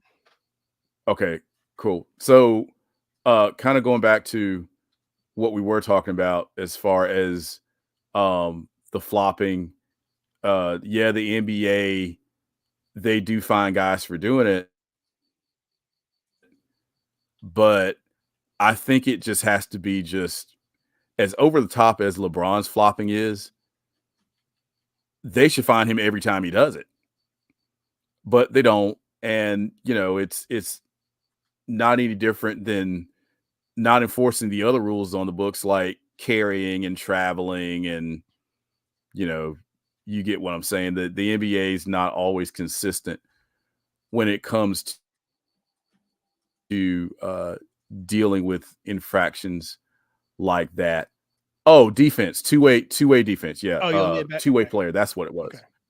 LeBron's defense. So I think in LeBron's younger years, he played a lot better defense. Not that he was first team all defense. He was never that. But I think he paid more attention to playing defense. But as he got older, he all but stopped playing defense. Now, again, he'll make athletic plays like, chase down blocks from behind, or he'll shoot the gap and intercept a pass or something like that. But as far as one-on-one, staying in front of the guy, lockdown defense, that's not LeBron at all. And, that's a negative because the top players, especially the ones you mentioned, Tim Duncan, excellent defender. Hakeem Olajuwon, excellent defender. Moses Malone, decent defender. Michael Jordan, fantastic defender. He's underrated in that area because we all know him for the scoring and the sensational plays. Not a lot of people, or not enough people, talk about Michael Jordan's defense. I have heard that when the game was on the line, Jordan would often say, "I got this guy." Yeah. And he shut him down. Like in the Olympics. Okay. Yeah, absolutely. So, yeah. And against Kukoc, they pretty much shut him down and shut him out. But yeah, Jordan, what are some of the other guys? So Magic was never really much of a defensive player either. But I think the majority of the guys that we talked about as far as all-time greats, they were decent to good defenders, and some legendary levels as far as defense. LeBron, not so much. I think now that he's gotten older, he certainly picks his spots very infrequently because, again, he never really played great defense, but he plays less and less now. And he relies on the other guys to cover for that weakness. But, yeah, when you're talking about all-time greatness, that has to be a factor. Now, Kobe, he was always considered to be an excellent defender. I don't necessarily agree with that. one-on-one defense, I don't think Kobe was as good at as he was helping and making athletic plays on defense. But as far as one-on-one, man-on-man defense, he wasn't fantastic. He wasn't awful. But I can remember, I think in the finals when they played the Pacers, and Kobe was playing Mark Jackson, and Mark Jackson's posting up on Kobe and scoring. And Mark Jackson is not, he's not really a low post player, but he's a two-guard, he was right? taking advantage of Kobe because Kobe was not the greatest one-on-one defender like that. But as far as team defense, Kobe was good. And some of the other guys that we mentioned, certainly most of them are above average defenders. So Kobe, LeBron, as far as his all-time greatness in that regard, certainly strikes against him with the way he plays, as far as the negative type plays, the flopping and the whining and the lack of defensive intensity. That definitely makes a difference. But I don't think it detracts enough from him to say, LeBron's not an all-time at least top 15 player, but it certainly helps to knock him out of the top 5, or for some people, even the top 10 for other people. I think I had him at number 6. Yeah. But to me, he's definitely not the GOAT, not by any stretch of the imagination, for a lot of the reasons we just mentioned. And him breaking the all-time scoring record, that just points to longevity and being very good for a very long time. Because as you and I talked, I think offline, I gave the example of, okay, Kareem had the scoring record before that. Would you consider Kareem the GOAT? Now, some people actually do. Yeah, there's an argument for that. So you can make a case for Kareem, but let's go to yeah, absolutely. You got that right. But going to different sports, I think Emmitt Smith is the all-time leading rusher in the NFL. Would you say he's the greatest running back of all time? No. And if you look at passing yards, I'm trying to think who has that record now. It's Brady, I think. I think it was Marine. Who does? Who's Brady? You mean for a season is or for career? Career. I think it's Brady. Is it Brady? Okay. Now that example, it's Tom Brady. If he has the record for career yards, I get it. But I think there's some guys on that list, like Vinny Testaverde, and some guys that have thrown for maybe 30, 40,000 yards. Does that make him an all-time great? No. So you can't just look at all-time, scoring records or passing yard records or whatever it is and say, well, just because of that, this makes this guy the greatest of all time. No, there are way more factors than that. And it's not enough to point to that and say, hey, LeBron's the greatest, because, look at how he's performed in the finals. Look at how he performs in clutch situations. And that's another thing. It's like Kobe was clutch, Jordan was clutch, but when it comes down to clutch moments, LeBron doesn't always measure up. And that's another thing. It's like when you're talking about all-time greats, when the game's on the line, who do you want the ball to go to? Who do you want to take the last shot? Who do you want being in control with the game on the line and seconds ticking away? I think most people would say Michael Jordan or Kobe Bryant or somebody like that. I don't know of a whole lot of people that are going to say LeBron. I want the ball in LeBron's hands when the game's on the line. I don't. So I think that's another important factor too. Yeah, and sticking with LeBron, let's take a look at this particular question here. I'm gonna read a bunch of these and we'll collectively talk about it. The first one here is basically, I paraphrase, talking about him always reading a book on the first page. You can talk about it if you want, but basically there's a picture of LeBron James reading like these really well, they're books about like the biography of Malcolm X or intellectual books, and they always seem to be on the first page. It's more or less a joke, but that's something he brought up here. Mark Jackson brings up here about LeCarron, talking about LeBron, so he could enter the NBA earlier. Had rappers showing up to his games. He'd been pampered since the beginning. At the start, I really wanted him to do well. He goes to Cleveland, plays pretty well as a rookie. Cleveland front office wouldn't surround LeBron with a team. It was looking like Kevin Garnett during his long years on the Timberwolves, and adding a used up Shaq was an insult. Then 40 minutes of interview to try to say I'm taking my talents to South Beach. So he's basically talking about LeBron and him wanting to have a team built around him, whining, complaining, leaving, team swapping. And is there anything else here about LeBron here? Let's continue on here.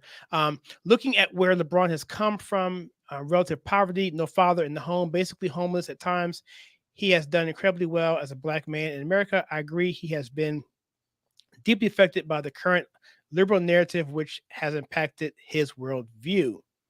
That's a lot to unpack there, but we've kind of already covered the team aspect about him wanting to stack teams with him. But you want to comment anything on him leaving Cleveland the way he did and taking his talents to South Beach? Yes. So we talked about this some in our previous episodes about LeBron and just how awful of a look that was. I mean, I don't think LeBron ran that by anybody before he did that. To basically have it be an event. And I remember, I mean, people were tuning in. It's like, how many other guys have we had a show solely about his decision, the decision? Well, everybody knows what that is. That's all you have to say, the decision, and everybody knows what that's talking about. His decision to take his talents to South Beach. I mean, even the way he announced it, I mean, it's like taking a butter knife and just sticking it into the Cleveland fans' backs and just turning it. You know, it's just it's just awful. I mean, just a really bad look, and the fans just felt so betrayed. The fans in Cleveland. Here's a kid from Akron, you know, not far from there. He's a hometown boy. They loved him. And they're probably thinking he'll play his entire career in Cleveland because that's his hometown. And they certainly wanted him to stay and help him win a championship.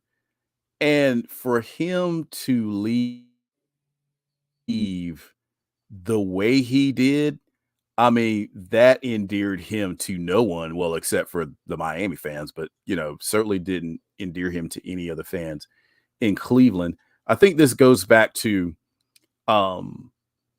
his decision-making process and his abilities to process these types of decisions.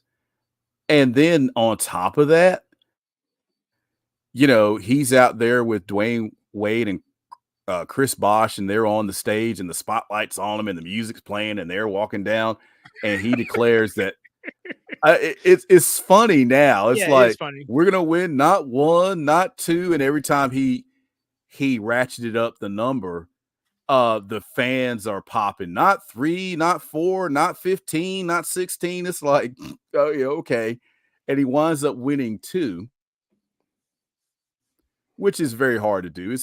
It's not easy to win an NBA championship, but right there, that, as I mentioned before, that changed a lot of people's minds about LeBron, because before it was a feel-good story.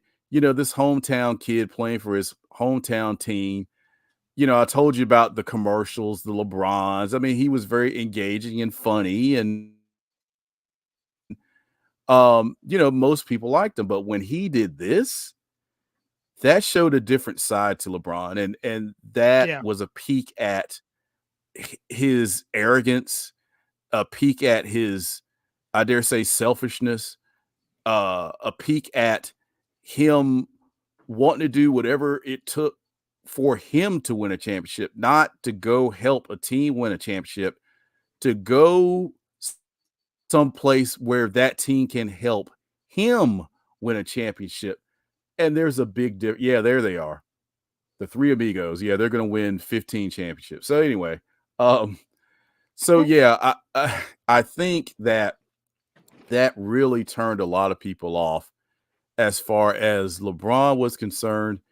And I think he repaired that image somewhat when he went back to Cleveland and won a championship. And that certainly was a feel-good story. And then after that, it's like, oh, got to go again. I'm going to LA where the lights are bright and the city is big. And I think he wanted to pursue transcending sports. You know, I want to be entertainment. I want to be a mogul. I want to be an entrepreneur. I want to do things outside of basketball. And there's nothing wrong with that. There's absolutely nothing wrong with that.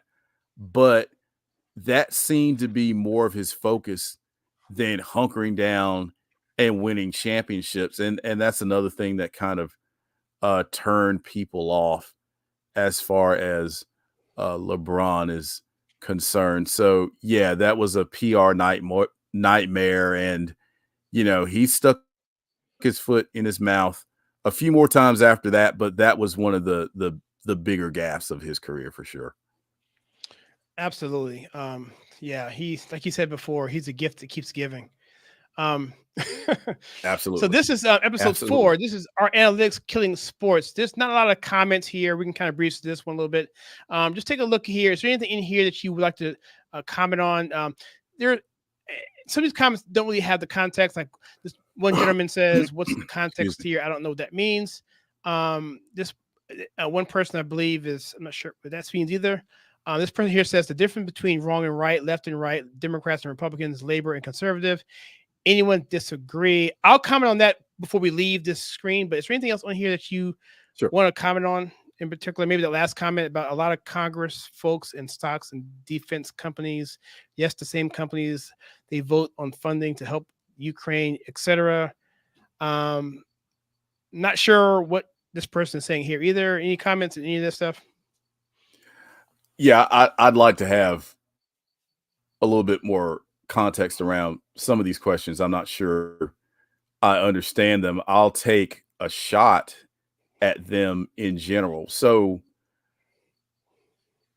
when we're talking about analytics and our analytics killing sports, I think if they are used properly and not used to replace strategy completely, it can complement strategy, but to replace strategy completely and common sense, I think that's a bad thing. As far as the notion of right and wrong, left and right, Democrat, Republican, labor and conservatives, I'm not 100% sure what this person is saying here, but I will say that a lot of what we are fighting about as a nation and across the world in general is based upon sin. I mean, a lot of what you're seeing today, as far as the conflicts, as far as the problems in the world, as far as what people are focusing on, as far as material things, it's a me society. Unfortunately, people aren't putting others first like they should. And that all leads back to sin. So it's not just wrong and right, left and right from a political perspective. It's also that from a moral perspective. And it goes back to sin. And that is our biggest problem in the world today. And that leads to some of these other things that we're talking about as far as differences between human beings in the country and in the world. So I hope I somewhat answered that question. I don't know that I fully understood it, but that's my take on that particular comment. Yeah, I'll leave it at that. I think you answered my question better than I probably would have. So we'll go on to the next one. This one here is several serious questions. We can probably get to this one pretty quickly too. All right. This one is dealing with. I got the wrong question. This is the. See if I can read this because I lost my screen. Okay, here we go. So this is Mark Jackson. He says, "I agree with your guest. The officiating for once. Okay, this is the Super Bowl. We actually did this right after we had seen it and the Black National Anthem disaster. This is episode 5. Mark Jackson says the officiating for once. So he basically agrees with you, which is good. The officiating for once with the Chiefs was even-handed. What I do know is I bet on both to win, one in AC and one in Vegas. So I came up. This guy's super duper smart. Okay, this guy's like a genius level IQ, whatever. I could just tell the way he writes. I think he's also a pilot too, engineering, all that stuff. So anyway, he says, so I came up with plus 50. If the Niners would have won, it would have been plus 500. And I didn't watch the game either, just the highlights. And damn near everyone, and what I saw, said the Zebras were fair. Finish the rest tomorrow. Thumbs up for now. Yeah, it's pretty good. I commented there. Yeah, I will say one thing about the officiating. Sure. And I did say, for the most part, the officiating was fair, and there weren't really any glaring bad calls. There was one that happened late in the game. The Chiefs had the ball, and I think they were in their own territory, and they were driving down the field, and I think it was 3rd and long, and Mahomes dropped back, and I think it was an incomplete pass, 4th down. No, what it was 3rd and long, and I think he completed the pass or scrambled out and scrambled for a 1st down. So they converted. There was a hold, a pretty obvious hold that allowed Mahomes to get free, and the refs didn't call it. That was probably the most glaring missed call or bad call I saw all night. But other than that, the officiating was pretty good, and I give the referees credit. They get a lot of bad press, but this particular game, in the biggest football game of the year, they did a fine job overall. I'm glad this guy mentioned this last comment about Kelsey, because I was going to talk about him a few hours ago and I'll go ahead and do it now with the Kansas City kicker. So he goes to the private school, Catholic, and talks to Catholic kids, gets a standing ovation. And Kelsey goes to Cincinnati University, gets his, I guess, some kind of degree, and chugs a beer on the stand and slams the can down on the podium, and no one says anything about that. And yet that's supposed to be something that we're supposed to admire. No. But the other guy, so that's I never made that comparison, but I'm glad they mentioned it, because in that last question on the screen before was about we don't have any good role models. That's what this person was saying. And I don't see we have any role models, but we definitely don't have enough. But all we need is Jesus Christ as our main role model. But just from a secular standpoint, just from a moral standpoint, just raising a family standpoint, raising decent kids, they're influenced by these people like Paul and by Tyson and by Kelsey and by all these people. So you can't, well, I won't go on a tangent here, but what are your thoughts on role models? I know Charles Barkley said he's not a role model. What are your thoughts briefly on that, or do you have a comment? I agree. So I think in one of our previous episodes, it may have been that one, where I said, well, these people that you see on TV, entertainers, athletes, politicians, of course, I don't know of too many politicians that are people's role models, but I can think of one in particular. But even that person is not exactly perfect. So you don't want any of those people to be role models because, let's face it, of course, we're all human and we're going to fail. We are. But to have people like that as your role models, I mean, that's not good, because your role model should be somebody like, your parents, or, maybe a teacher, or maybe a youth leader or somebody like that. having entertainers and athletes and these sorts of people that are in the spotlight, to me, it's not good to have them as role models. I mean, to have people that have that many people following every move they make, and they don't put a priority on behaving a certain way because there might be kids watching. They're mostly, or at least a lot of times, are going to do things that get themselves attention, good or bad. That's what their focus is. They want to be the topic of conversation. They want to go viral. They want to be the one that everybody's talking about. And that just lends itself to a me type of mentality. And just that by itself is not good as far as trying to model yourself after. So no, we shouldn't have athletes or entertainers or people like that as role models. It needs to be somebody that truly has a more direct influence and impact on your life, like, you know, a parent or an older sibling or you know, a youth minister or maybe a teacher or somebody like that, somebody that has a personal impact and influence on you, instead of somebody that you don't know and you're just following them because they're famous and you're getting yourself emotionally invested in somebody that doesn't even know who you are. And then when they fail, that disappoints you so much. And it's like why?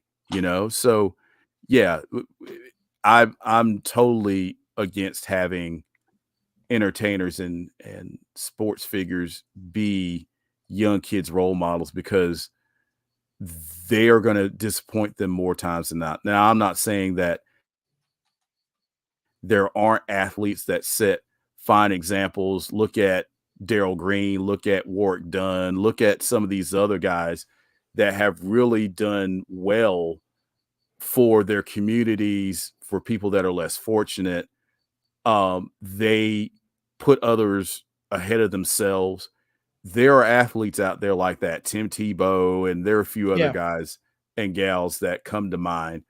So, you know, but for every example like that, you have examples like Antonio Brown and Latrell Sprewell. That's an older reference, but you know what I mean. For the Baltimore Ravens in the elevator. Oh yeah, Ray Rice. Yes. Yeah. Those types of guys. You know, you have examples like Ray Caruth. Ray Caruth. Oh gosh.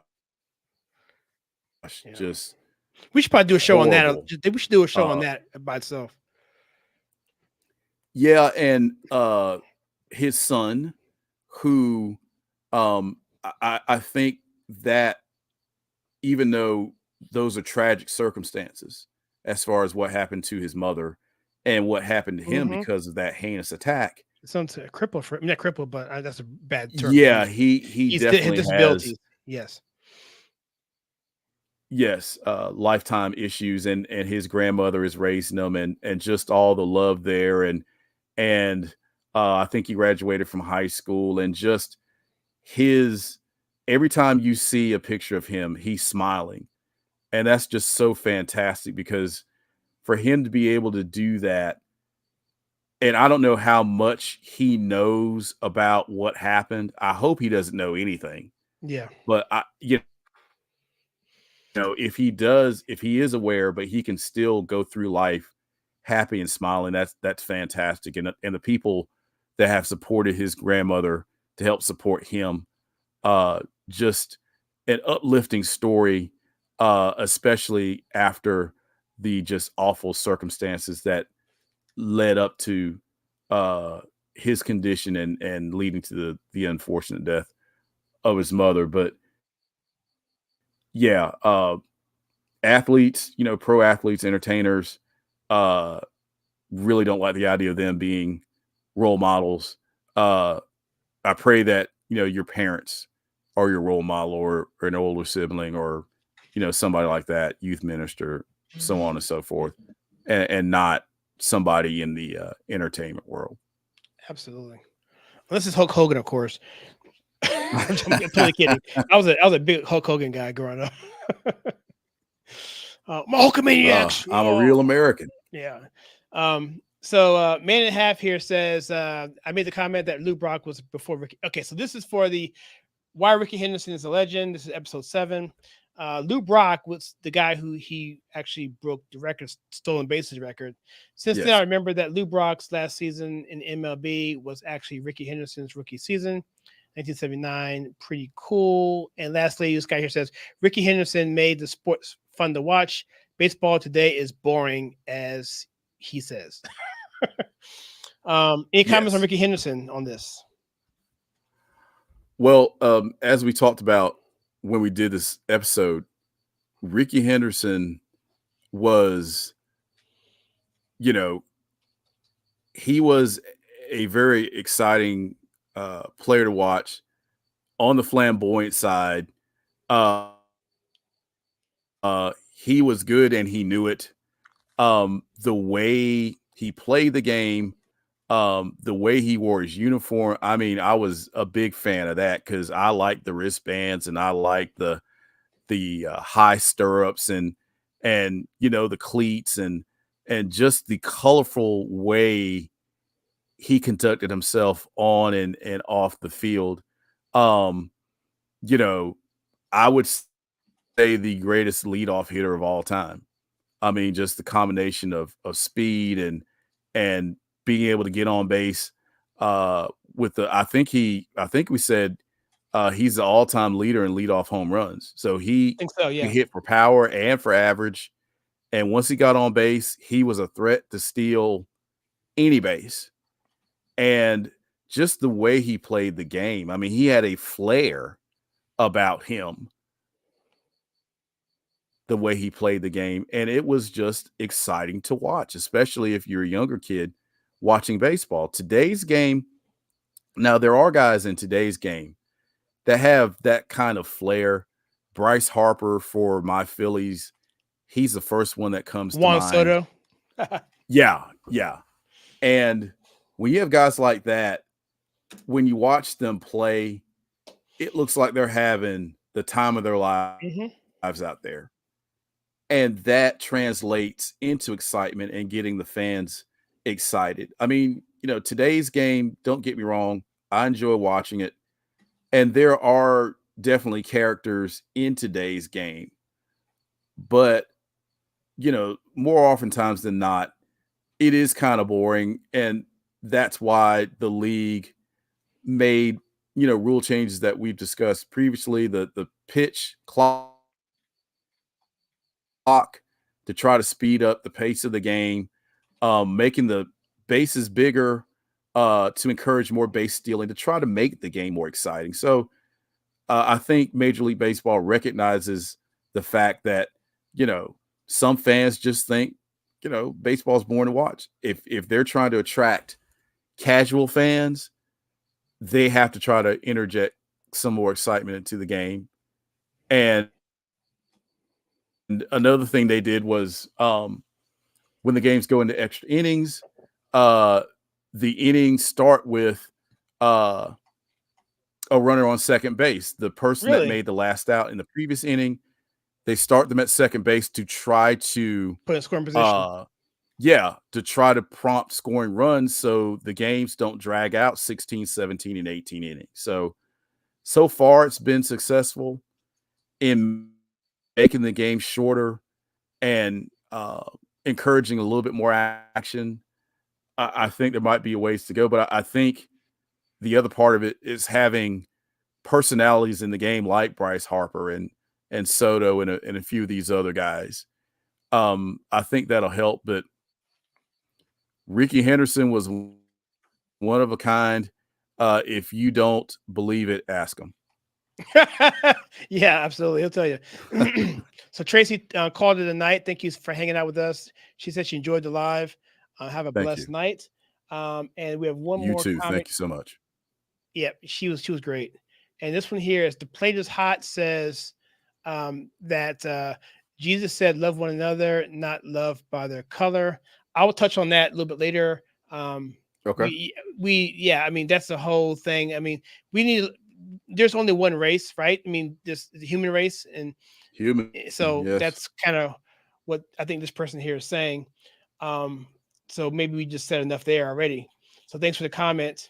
Let's jump to the next one here. We're kind of getting close here. So this one here is, this one here is from the episode 8. Why is the NBA so wimpy?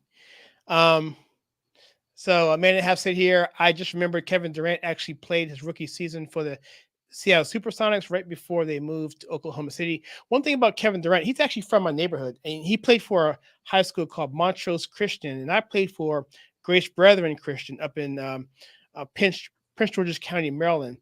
And we were champions like 6 years in a row for the CSAA, the Christian School Athletic Association. And I was part of 3 championship teams. Now, let's just be clear here.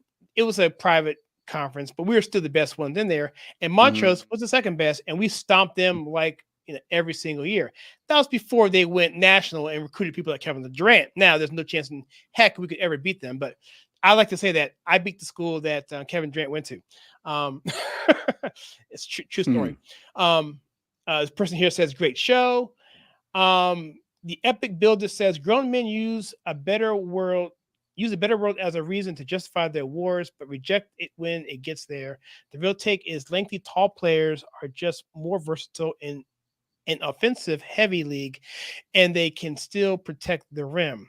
All this soft woke stuff people fixate on speaks more on the inner turmoil than anything to do to the world. And this first person says they aren't using steroids. I'm not sure what that context is as well. But this person says he thinks LeBron is using steroids. So, potluck here, Greg. Is there anything in here you want to tackle at all? Yeah, I do. So the comment by the Epic Buddies, I do not agree. I see what they're trying to do here as far as tying this notion about the league being soft and woke and what have you, trying to tie it to a more broad worldview. That's not what we're trying to do. I mean, basically, we're commenting on what we're seeing, and what we're seeing is a league, and to this person's point, it's an offensive heavy league because the league purposely slanted the rules toward more offensive play and discouraging physical play. Now, I will say in these playoffs, I've seen more physical play than I've seen in years in the NBA. And as we know, usually I agree. In the playoffs, physical play ratchets up. I've seen more guys offensively bumping defensive guys off their out of their spots and positions, and vice versa. A lot more physical play in the lane. Now you're still seeing a lot of basically a donut in the middle. There's nobody there, and basically it's a perimeter game, but it is getting more physical as we get into the playoffs. But to say that lengthy, tall players are just more versatile, well, not all of them are more versatile. And I would say that not. What's that? Manute Bol wasn't versatile. No, he was not. Not at all. He was a one-trick pony, if that. And to suggest that this notion of being soft and woke is just something that speaks to what's going on personally and internally, again, I don't agree, because I dare say I've probably watched more basketball in my life than this person. And I've seen how the league has changed over the years. And I also have seen how the league, and I think one of the former players, it might have been Gilbert Arenas or something like that, that basically said the reason why the league made it a less physical league was to help the European and international players succeed while they're in the league because the NBA wants to be a global league. Now, I don't know how much of that is true, but it certainly makes sense to me.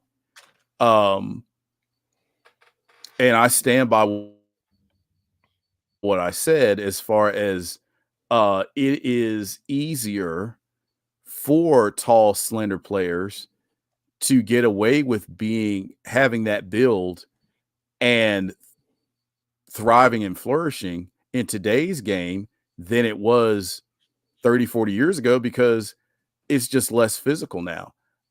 I was never knocking these guys of today that are slender, that are succeeding. They are taking advantage of what's in front of them, as well they should. But I still say the league and the rules have they've made the game softer. It's just, to me, it's fact. It's look at it. Watch the games from 2024, especially the All-Star game. You watch that and you watch the 90s playoffs, like between the Knicks and the Pacers, and you tell me which is softer. Yeah. Yep. I mean, that's all you got to do. Yeah. So I appreciate that person's comment. Thank you for your comment. I just don't agree. I think in their defense, they may have got that impression from the marketing materials because the thumbnail had those two skinny guys and it had on one side and it had Malone and Shaq like cock diesel, whatever flexing. But I think in the video itself, we definitely covered that. I think this person's raising a false equivalency fallacy. So yeah, that's not. If you watch the video, you will know that that's not where we came from. That could be inferred based on the marketing material because I want to get clicks. I'm gonna clicks, make it attractive and funny. But that has nothing to do necessarily with wokeness. If wokeness does have an equivalency to, let's say, making masculinity less and making men more effeminate, then you could make a parallel there. But we definitely did not emphatically make that argument. So no. I like how you answer that question, Greg. It's fantastic. And by the way, Greg, I haven't told you this, but I've been watching the USA Dream Team from '92. It is so much fun. And you mentioned about physicality. Well, Charles Barkley, I'm watching. This isn't even a game. I'm sending you the link, by the way, Greg, for this. And the spot where this happened in this game. They're playing Puerto Rico. They've already qualified, the U.S. that is. They've already qualified for the Olympics. This meant nothing. This is like, this meant nothing. If they had lost the game, no big deal. They still would have finished second in the tournament. It wouldn't have been nothing. So Charles Barkley is driving the lane. He goes through the hole, and he goes up for the rebound. He gets fouled, and he lands on his head on some camera crews who were like lined up against the baseline, too close to the baseline. First of all, he lands on the head, his head on the floor, and a cameraman has camera there, and he hit his head on the camera. He had to leave the game. And so, and the game itself was really physical, and they're playing hard. Pippen was balling, Karl Malone was balling, and these guys are playing for keeps, man. Magic Johnson was going coast to coast, and I'm like, these guys are playing a meaningless game against a team they're going to win by 30, and yet they treat it like it's like the NBA Finals, Game 7. And so that's what we're missing. That's what this channel is about here, because we want to see sports the way we saw it growing up. Not that it makes it better, but it was better, at least in that way. So any thoughts there? Yep. I agree. Oh boy. All right. So we're getting close to the end of this here. So let's go to this next one here. This is second to last question here. This is actually, this is it. Actually, it's small. So this is from the Pistol Pete Maravich, episode 9. This person here says, much love and respect for the king of sloppy socks and amazing ball skills. I've seen some videos of him with Red Auerbach talking about his wrist pass and his behind the back pass. And it's really interesting stuff that he did. He was a knowledge, he had much knowledge of the game, and he liked to share that knowledge to his fans and people who like basketball.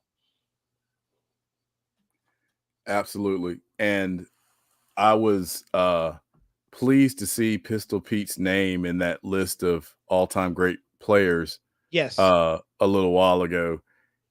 As we mentioned in this episode, he doesn't get nearly the credit he deserves. And I think some of that can be attributed to his relatively short NBA career. Now, some people may say, well, he played 10 years in that long time. Well, it kind of is, but when he was sidetracked with injuries the last couple of years, I mean, his prime years, maybe only 8 years. So really, his career was cut short, especially as far as what it could have been and probably should have been if he had stayed healthy. And another thing about Pistol Pete is he was a flashy player. He played with a lot of flair, but he was fundamentally sound. And that is a part of the game and his game that is probably underrated. I remember those episodes and those clips with Red Auerbach, and he's teaching fundamentals, and he'll have like an NBA player or somebody that's a heavy hitter in the game of basketball will come join him for that segment to, show the viewers some sort of aspect of the game as far as fundamentals, how to do a proper bounce pass or how to, move your feet and defend and that kind of thing. And, if Pistol Pete was on there, that pretty much shows you that he was not only a flashy player, but he was also a fundamentally sound player and just so fun to watch. And, again, I regret that I didn't get a chance to see him more than I did when he played and when I was a kid. But, he played for the New Orleans Jazz as they were known then, and some other teams that were not necessarily awful, but they weren't Atlanta, maybe great. And you just didn't see his teams on TV as much as some of the other ones. So, but yeah, he was definitely a legend, absolutely deserving of Hall of Fame honors. And I'm hoping that with Caitlin Clark breaking his record, that more people will look him up and learn more about him because he was a fantastic player and a fantastic talent. Yeah, cool. I got a red mark on my thing. Hopefully I'm not running out of space. So we probably need to hurry this thing up before we run out of space.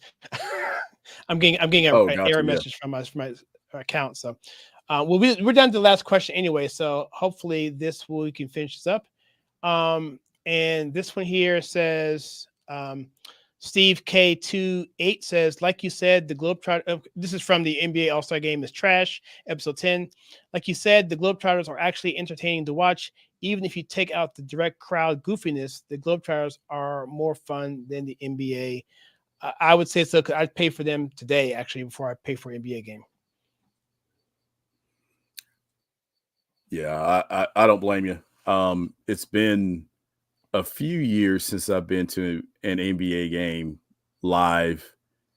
And even back when I saw the last NBA game live, I believe it might have been, and this has been a while ago, because I think they were still the Bobcats.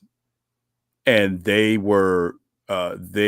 unveiled the new Hornets logo because next season they were going to change their name back to the Hornets, and it was a big crowd, and the Bobcats didn't get a big pop from the crowd, but when the original Charlotte Hornets team walked out on the floor one by one, they got a gigantic pop. And when Muggsy came out there, he probably got the second biggest response next to, of course, Michael Jordan, who was part owner at that time, I think.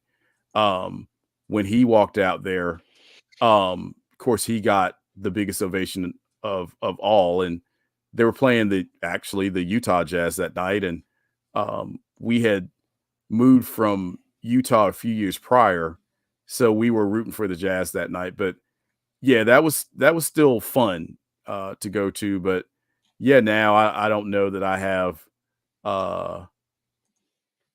the want to go see an NBA game in person at this point. So I know you're showing pictures of the Globetrotters, Curly Neal, all-time legend. And I remember these were the Globetrotters when I was growing up. Curly Neal, Meadowlark Lemon, Geese Osby, those guys, Twiggy Sanders. I mean, just so much fun to watch. Little bit of trivia. My son played AAU basketball for a Globetrotter. Ant Atkinson, yeah, nice. he might be in one of these pictures, actually. He retired a few years ago from the Globetrotters, but yeah, we saw them play a few years ago, and it was still fun to watch the Globetrotters play. I mean, it's just a very family-friendly night out. I remember the cartoon. Yep. They were fun. But yeah, it was a big deal. But yeah, I think he was number 12 for the Globetrotters. So some of these more recent pictures of the team, he may even be in there. But yeah, my son played for him a few years back when he played AAU.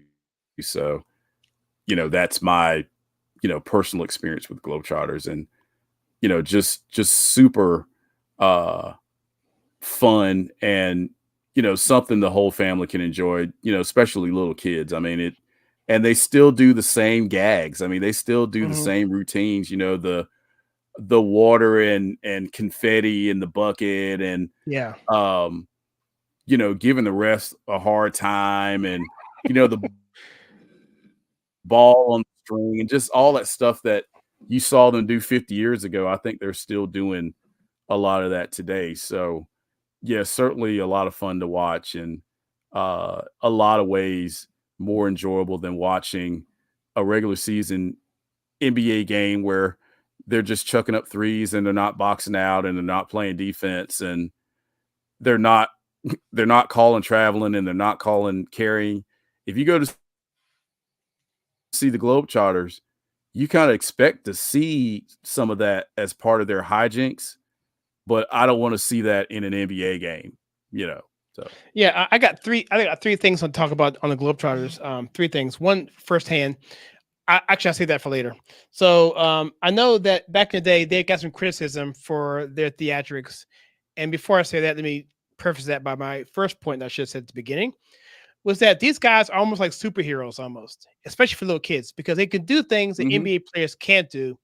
They can do all these things that you never see on a real basketball court. So they're almost like they almost have superpowers to a kid. That's what we thought about them. And then based on that, there's some criticism of them back in the past that, well, they couldn't play a legitimate basketball team without all the tricks and stuff. And I think there's a story goes that they did play a team and actually beat them legitimately. It was a close game, mind you, but they were still able to win. And lastly, my firsthand experience of them is the only experience I have. I remember them. I was young. We were at the Capitol Center in Landover, Maryland.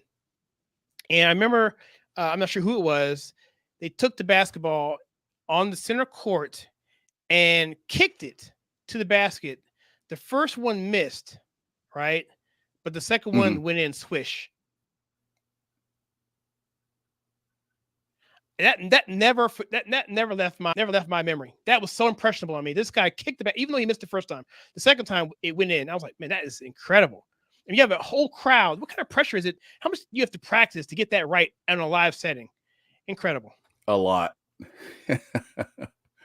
A lot. And they've got a bunch of Guinness World Book records of, shooting a basketball from, a 30-story building or, the longest hook shot, or just, just all kinds of things that you wouldn't even dream of they have records for,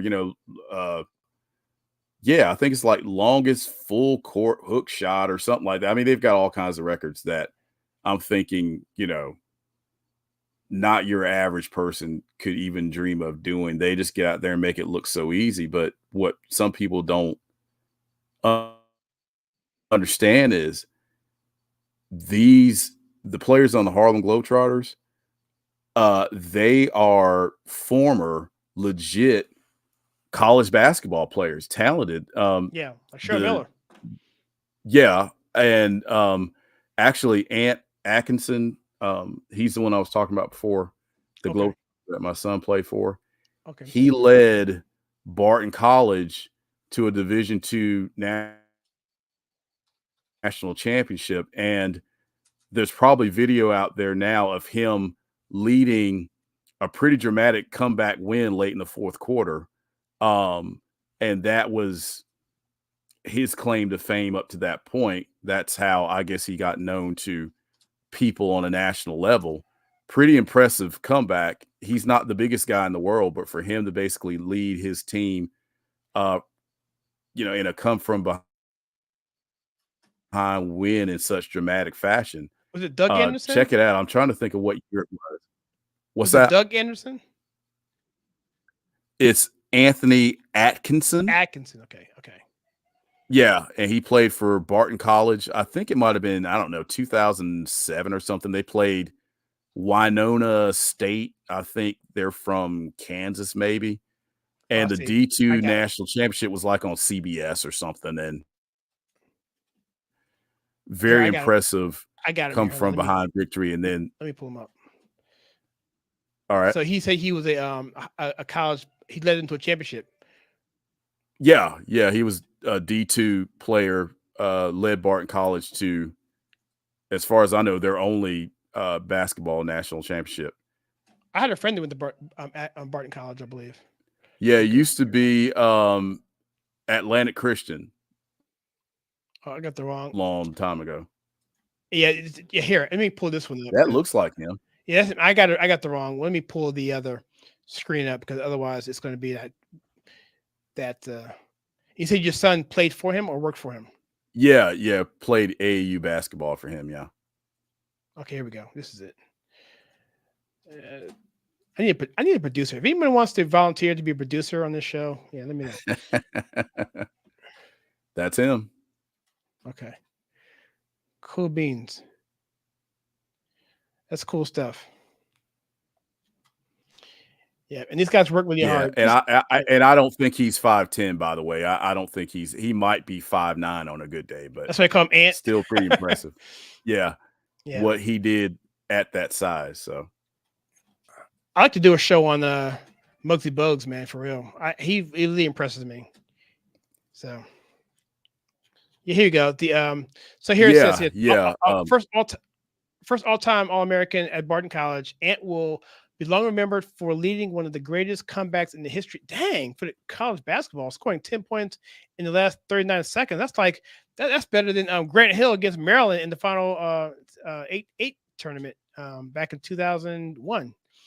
In the last 39 seconds, including a layup at the buzzer of the Bulldogs' heart-stopping 77-75 win over top-ranked Winona State in the 2007 NC2A division. You know what? I have seen this. I saw this. Yes, I saw this on. It was on a short, a YouTube short. Yes, this was incredible, dude. It was. Yes, yeah. This video was viral, dude. Yes, I saw this. Yeah. Yes. It was the game, wasn't it? It was the championship game, wasn't it?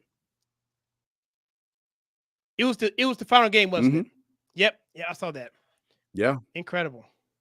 Yeah, you guys. Yep. I'm gonna leave a link in the description below for this one. It's they may even have it here. Let me see. Is this coming up? Can you see that? Maybe you can. I'm gonna pull this up, and I'm gonna pull this up, and we'll close this show on this because I want you guys to see this. This is incredible. It's a 2-minute clip. So let's do. I'm gonna present this, share the screen, and I'm going to pull up this YouTube video and share it. It's here we go.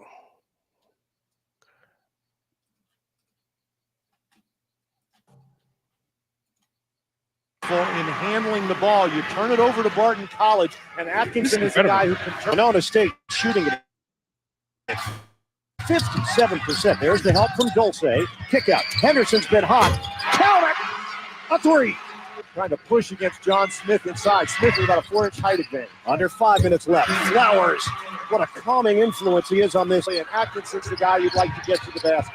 Atkinson, spin move. Yeah, Henderson, let it go by. And he gets the bucket. Final 30 seconds. Atkinson. Pull up, pop, book it. 23 for Atkinson. He stole the ball. Yeah, that's incredible. Yeah, I saw this. Unbelievable. Heck yeah. Atkinson is fouled. And a chip. He missed the free throw. Second one. Oh, he knocks it down. Well, now you don't have to go for the three. And Winona State has to be very careful because you don't want to foul in this situation. Atkinson. 10 seconds left. Down by 2. The drive. Reverse. Heck of a move. Anthony Atkinson is tied it up. 4 seconds left. Melvin. Rip the ball. Here you go. He's got time. At the buzzer. Atkinson. Bam. Yeah, I saw that. Incredible. Yep. Anthony Atkinson at the buzzer. Barton is your national champion.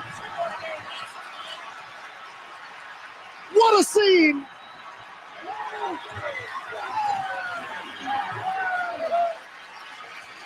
Ripped it from him. And knew how much time he had too. Oh yeah. Yeah, he was a really good player.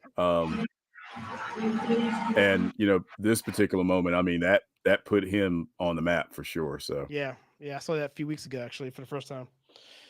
Incredible. So I don't know if we can top that, Greg. I think that's pretty much it for us. We can't top that. Yeah, I agree. That's a good way to end it. All right, guys. Well, I want to thank everyone for hanging out with us. We've been doing this for literally 4 hours. This is probably, other than the GOP National Convention, I think this is probably the longest podcast a lot of people have ever done. And it seems like we just got started. I had a good time on this, man. I'm not even tired, really. Well, I am a little bit, but but for the most part, I could still, if I had a little bit better seat here, I could probably go longer. But I appreciate you hanging out with me, Greg, and doing this. We have more footage now. We have like 8 things in the can now, so we shouldn't have to do another video for like 2 months. Any last words you have to say on this, and before I close it out and tell the guests where they can get a hold of us and how they can support us? Sure. So thank you for doing this. It's been a blast. This is the first time I've done a live stream like this, and it's been a fantastic experience. It's been a lot of fun talking about all these different topics and addressing some of the questions and comments that our listeners have posted, and thank you for every last one of them, regardless of whether you agreed with what we said or not, or whether we agreed with what you said or not. Hey, that's what it's all about. This, helps us all to learn and grow, I feel like. And again, what kind of world would it be if everybody